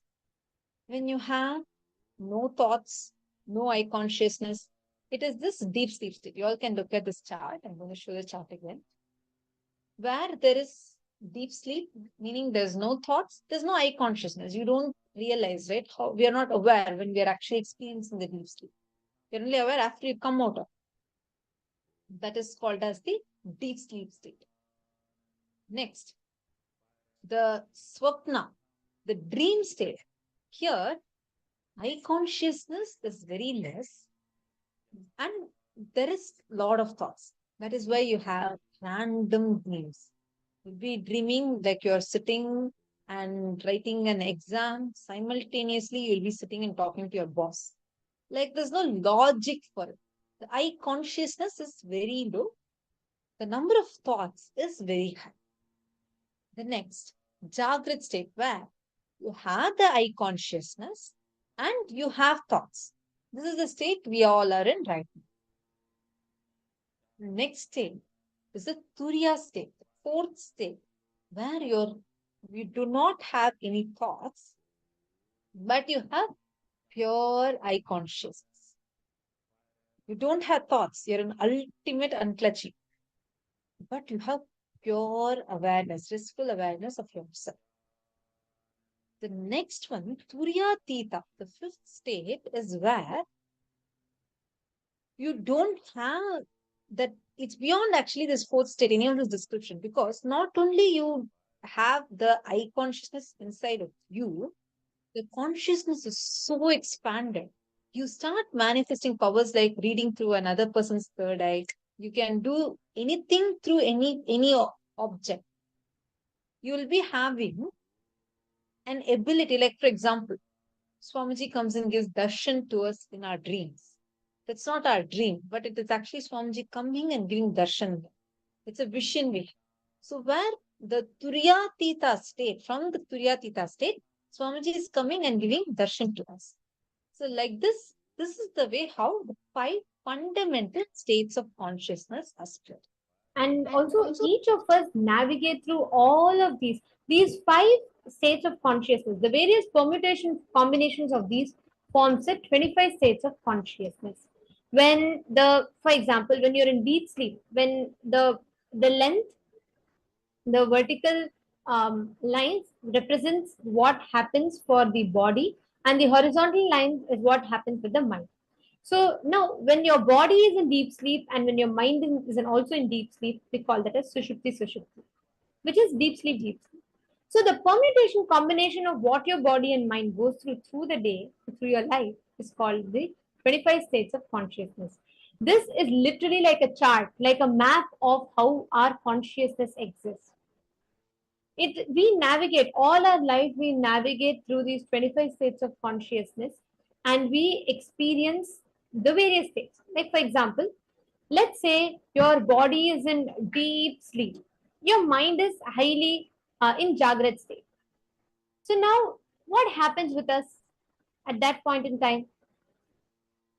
We are experiencing the state where your body is trying to sleep, but your mind is constantly causing dreams, right? So each of these 25 states of consciousness we transcend throughout in our life at various different stages.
See, understand how this 25 states of consciousness works. Now, we gave you all a few minutes. I hope all of you read the chart. Okay, this is what Swamiji had explained to us in detail. The 5 states of consciousness crisscrossing with each other. The 5 fundamental states we all saw. What are the 5? Sushupti, Swapna, Jagrat, Turiya, and Turyatu. This 5 into 5, when they are crisscrossing each other. Actually, the same chart can be drawn for body and mind, which will explain to us why we have coma, why we have sleepwalking, why we have insomnia. It will answer those. And also, the will, where we want to do something or we don't want to do something, finding solutions for our problems. For that, the same chart, you can use that as the horizontal line is the mind, logic. Vertical line is the state of heart, emotion. That's what Swamiji is explaining, right? The emotion, the tantrum throwing child, and the logic. This determines why you behave the way you behave. What you desire is your logic, mind. What you believe is your tantrum throwing child. Understand, Swamiji did not say what you desire is your tantrum throwing child. No. What you believe about you is a tantrum throwing child inside you. We never get what we desire in our life. We only get what we believe in our life. All these 25 states of consciousness is 25 dimensions or phases of you and are neither good nor bad. Your ability to have power over your internal and external things makes certain states good or bad. It is all about whether this tantrum throwing child that we carry inside us, tantrum throwing child means at times you just don't want to listen to anything. There's no logic. The logic doesn't function. You just want to throw a tantrum. You just feel like throwing a tantrum.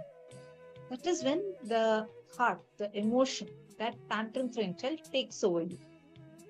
Even if the most logical answers are given to you, you only react to it. You just don't want it. Now, the crisscross between this tantrum throwing child and our logic, belief we carry about ourselves and the desires that we have. These two, the permutation combination of these two, the crisscross of these two form the 25 states of consciousness. Now, where are you powerful? In certain state, are you being powerful or powerless? That is going to determine whether that state is going to empower you or not. Like for example, Sushupti, like deep sleep and deep sleep doesn't make that state bad. Many times we have a deep resistance or a deep anger or a guilt that we carry towards certain states. Your existence in those states does not make that bad. Listen to this very carefully. You may be going through Sushupti, deep sleep, or you may be in Swapna, Jagrat and Swapna. The state doesn't make it bad. Turyatita is not good, or Sushupti is not bad. There's no fixed definitions to any state. But your ability to have command over the internal and external situations makes a state good or bad. For example, when you're in Turyatita, right? What happens? You have like complete command over every single thought that happens inside you, every single reaction that happens outside you. That state is best. Not because of the state in itself, but because you have the complete power over the internal and the external things both. Now, for example, when you are in Sushupti, you do not actually have control over your internal or external things. So what makes you experience whether a certain state is good or bad is not the state in itself, but it is the ability to have power over the internal and external things in a particular state. So now, your focus should not be, okay, then I have to change from this state of consciousness to this state of consciousness. No. Your entire focus has to be on how you can become powerful in whichever state you are in. The more and more you focus on that powerfulness, like for example, let us say that your mind, logic is in Jagrat, but your emotions is in Swapna, dream state. Your your heart will just not allow you to do anything the way you want. But in that state, if let's say you decide, okay, I am deciding, I am going to be powerful. I want to experience the powerfulness inside of me right now. The moment you decide that, the moment you clearly come to the decision of I am going to now be experiencing powerfulness even in this, complete the tantrum throwing child, come back to space of completion, that powerfulness will penetrate into the other states of consciousness and convert your patterns, addictions as powers for you.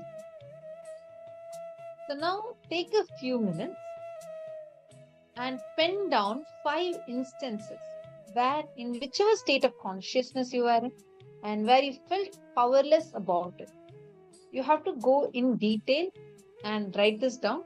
And how are you going to get into powerfulness? See, understand, this is not just about, oh, probably because I had a bad dream, because I had a situation like this, I had this dream. No, you are going to sit and analyze what state of consciousness was your logic in? What state of consciousness was your heart in? This is too important for us to understand. Only with this you are going to be able to analyze and identify which state of consciousness you are in. How many of you are understanding this? Make sure you are sitting and writing down. Now, first I'm going to be projecting the chart so it's easy for all of you to identify the state of consciousness. Please use this as a chart and identify at least 5 instances where you felt powerless inside of you. Please start now.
Yes.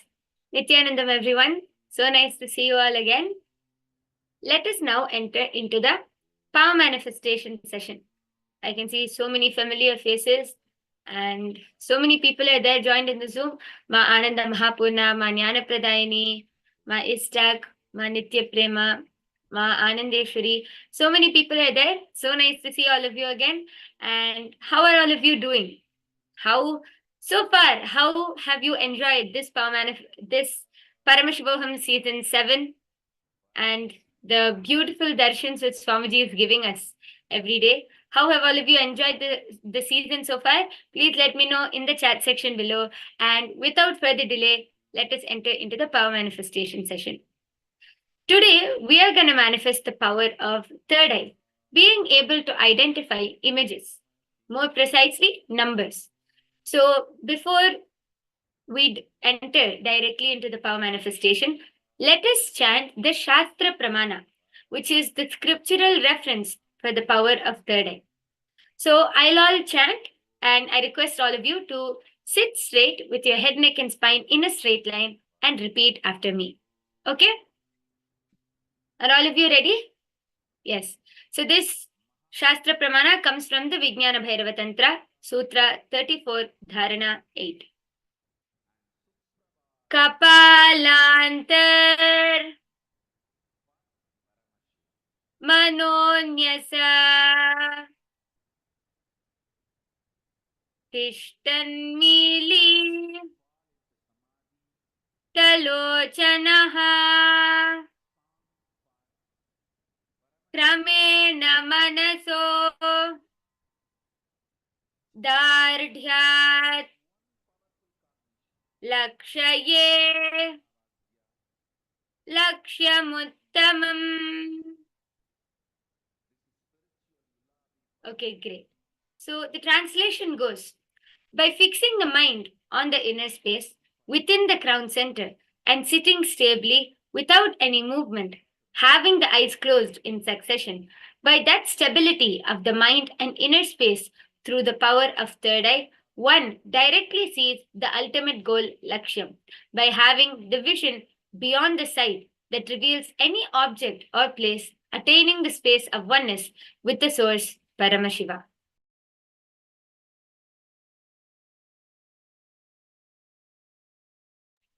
Yes. Next, let us learn about the Apta Pramana.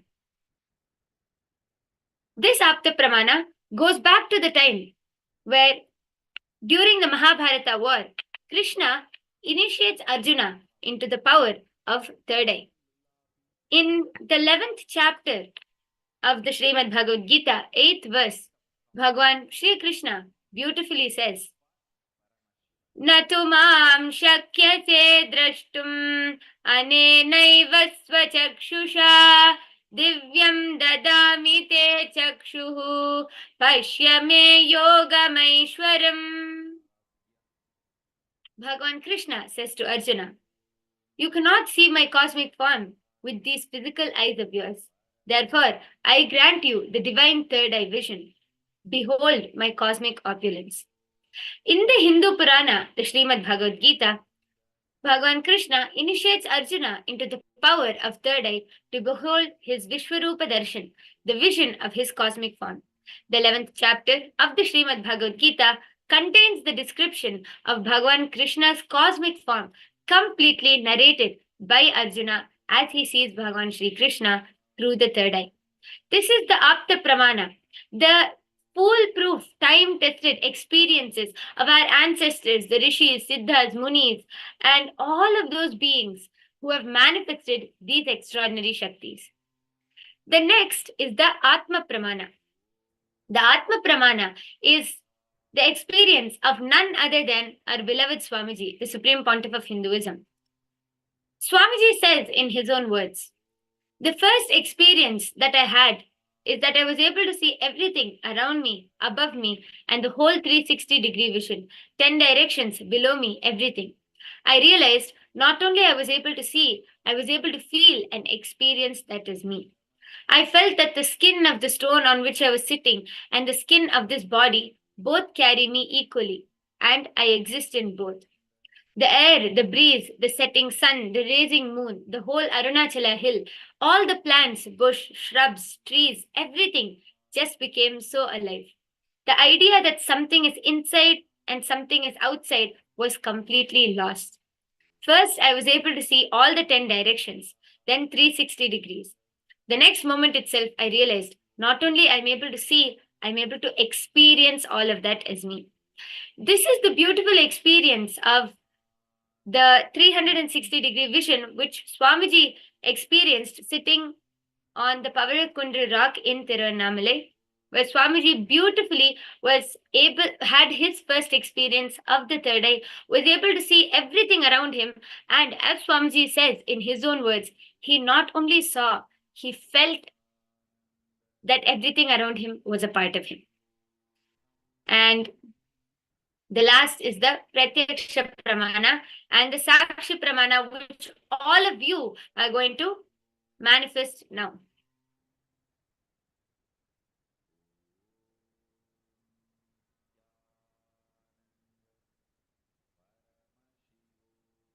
Okay. So the first level which we are manifesting, identify. So I request all of you to take any cloth. If you have an eye band or a mindful, great. Please take any cloth, your eye band, mindfold, and tie your eyes. The first level which we are going to manifest is identifying a number. So once all of you tie your eyes, I'm going to be projecting a number on the screen, and all of you should scan and let me know in the chat section what you were able to see. And after the round is over, we will be verifying it. Clear? Is that clear for everyone? Okay, great. So I'll give all of you 1 minute. Quickly go get your eye bands or shawls and tie your eyes and be ready to manifest this extraordinary power.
Nithyananda Paramashivoham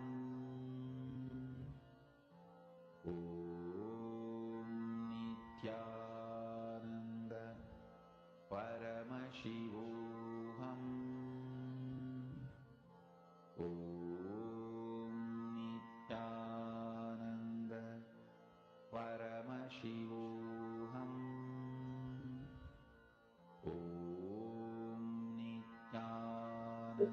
So I can see many of you are ready. Ananda Mahapurna has tied her eyes. Ma Istak has tied her eyes.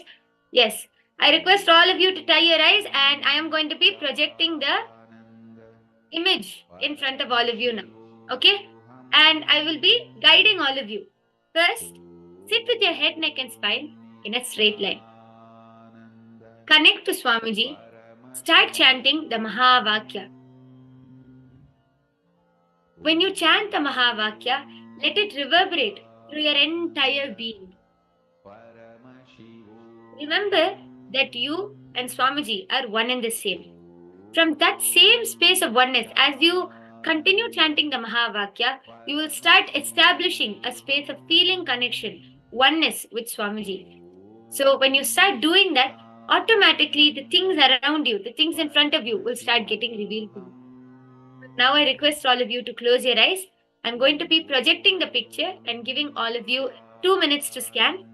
After that, I'll ask all of you to open your eye bands and post whatever you saw in the chat section. Okay, so let's start. Your time starts now.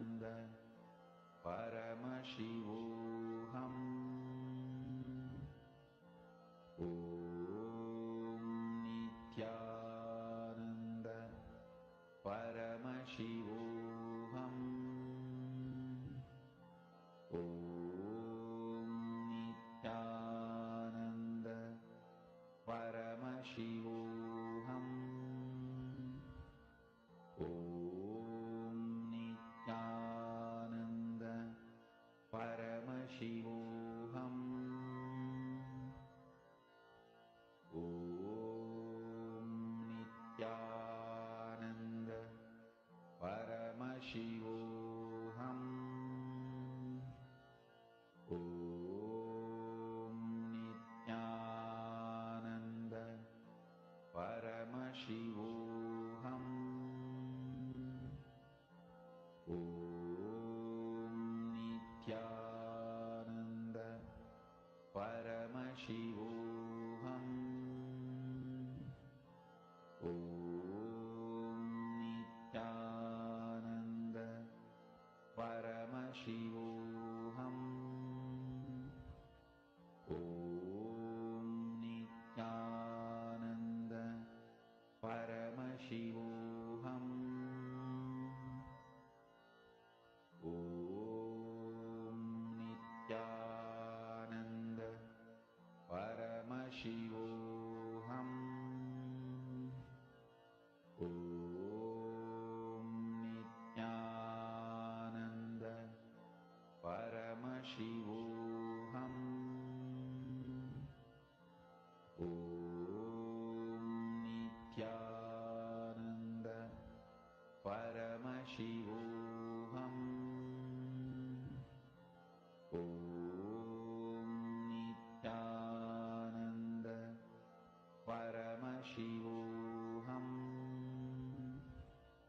Om Nithyananda Paramashivoham Om Nithyananda Paramashivoham Om Nithyananda Paramashivoham Om Nithyananda Paramashivoham Om Nithyananda Paramashivoham Om Yes, Nithyananda I request all of you to relax now. Paramashivoham Relax, open your eye bands, and go ahead and quickly post whatever you were able to see through your third eye in the chat section. And remember, never doubt what your third eye shows you. Never doubt what Swamiji is showing you. Whatever number you saw, just go ahead, put that in the chat section, and we shall be verifying in another few minutes. Please go ahead and post all of your comments in the chat. Nithyananda Paramashivoham Om Nithyananda Paramashivoham Om Nithyananda Paramashivoham Om Nithyananda Paramashivoham Yes, I can see Ma Maheshwara Mayananda, Ma Ananda Mahapurna, Ma Purushananda. All of you have posted your comments. Thank you so much. And the rest of you, please quickly go ahead and post your comments so that we can verify it without further delay. We have so many more rounds coming up and so many more exciting sessions throughout the day. So I hope all of you are excited for this day. Okay, Ma Heidi Schlack has posted. Anyone else? If anyone has anything to else to post, please quickly go ahead and post, as we are going to be verifying now. Paramashivoham Om Nithyananda And yes. Okay, so This was the number which was projected to all of you on the screen, the number 10. Okay, so we have Ma Purushananda has posted 2793. Ma Ananda Mahapurna has posted 96. Ma Maheshwara Mayananda has posted 1. Ma Heidi Shlak has posted 7. Neon blue, white, red. Ma Isaac has posted line and open square like sense symbol. Number 5, fat, R with curved legs. Number 4, sand clock. Number 5, and green peas ball in a vein, line and curve together. Number 6, becoming 4 and 4 petals, and Ganesha face inside the lotus flower. 5 or 6. Yes. Wow, it looks like Swamiji showed a lot to you, Ma. Amazing. All of you, I think all of you are yet to manifest, but Ma Maheshwara Mayananda saw the number 1, and the rest of you, I was able to see many people have posted few colors also. And so, a big round of applause for all of you in this round. Amazing. And yes, don't give up hope, okay? Remember, power manifestation is not about the results, whether you were able to get the number or no, 0. Power manifestation is about the experience.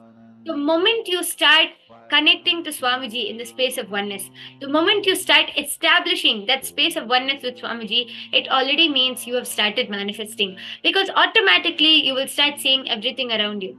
Initially, it might come as pictures, images, colors, letters, or you might just see the number as it is.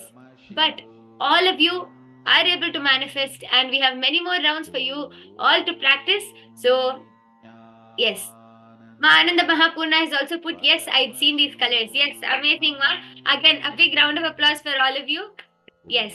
So now let's move on to the next round. So quickly tie your eyes again and let us move on to the second round of this power manifestation session.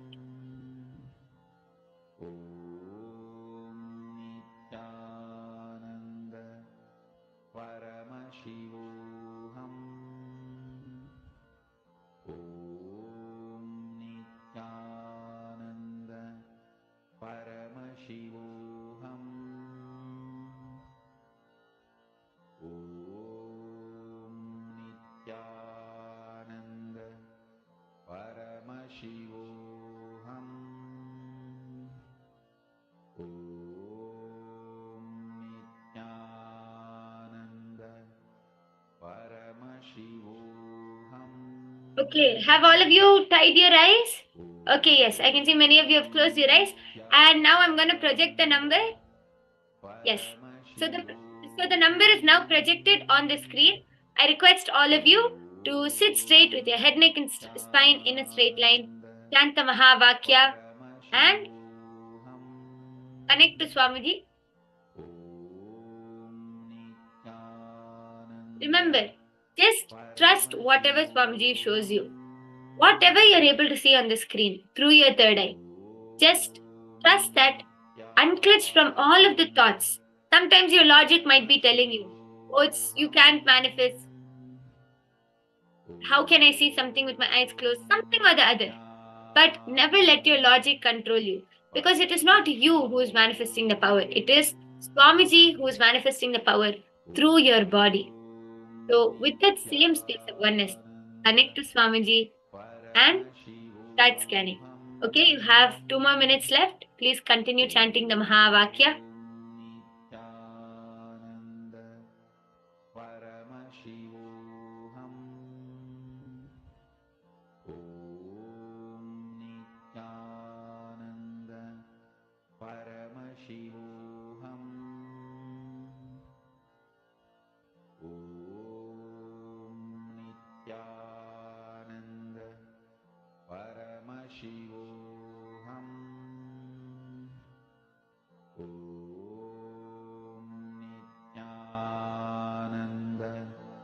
Paramashivoham. Om Nithyananda. Paramashivoham. Om Nithyananda. Paramashivoham. Om Nithyananda.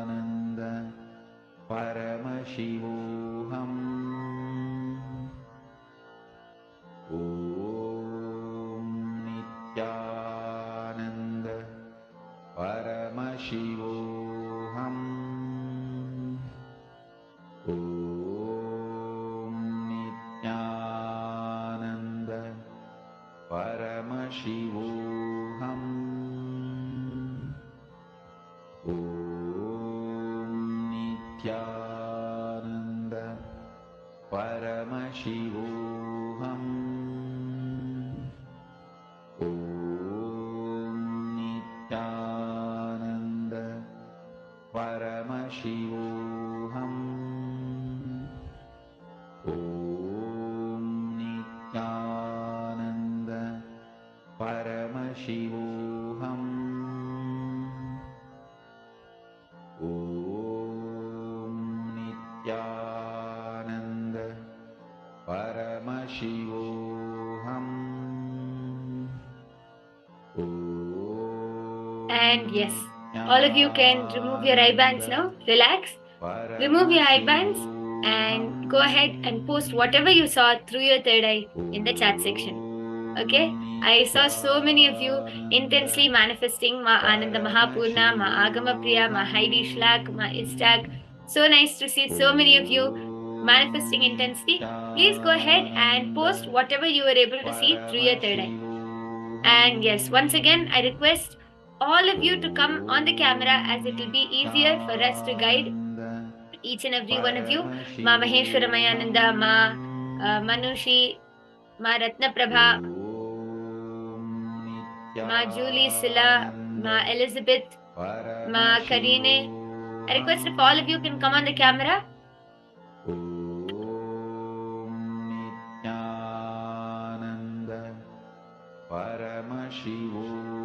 Yes, thank you.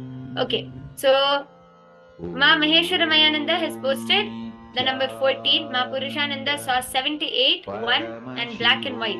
Ma Heidi Shlak saw 8 or 7. Ma Ananda Mahapurna saw 7. Okay, anyone else? Ma Istak, Ma Agama Priya, Ma Purushananda. Oh, sorry, Ma Purushananda already posted. Ma Istak saw 8 or 3. Printed roll colors, lily flower shape, new green leaves, dry stem, needing sunlight, and 6 honey yellow golden, and 16 and a damaru. Yes. Anyone else? Okay. So let us now verify the number. Just 1 minute. Yes. So what you're seeing in front of you right now is the number which was projected. It was the number 13. Okay, so let's see how many of you manifested. Ma Maheshwara Mayananda saw the number 14. Very close, Ma. Good job. And Ma Purushananda saw 78, 1 black and white. Okay. Ma Heidi Shlak saw 8 or 7. Ma Ananda Mahapurna saw 7. Ma Istag saw 16. Also close. Okay. Amazing. A big round of applause for all of you who manifested this round. Again. Okay. So for this next round, again, let's all sit straight. Establish your connection to Swamiji. Remember, every time, there's no need to feel discouraged. Every time your logic tells you you will never be able to manifest, just ferociously surrender Swamiji's feet. You are Swamiji. You are Paramashiva. And it is not you who is manifesting this power. It is Swamiji who is manifesting through your body. So, as you establish this connection and as you go on manifesting these powers, you will become better and better at it. And I can see so many of you sitting intensely and manifesting. So, great job. Just continue with the same intensity and Swamiji will reveal the number to you. Swamiji will show what is in front of you. Okay? So, are all of you ready for the next round? Can I see a quick thumbs up? Yes. Okay, amazing. So can all of you tie your eyes again? Let's move on to the next round. I'll be projecting the number.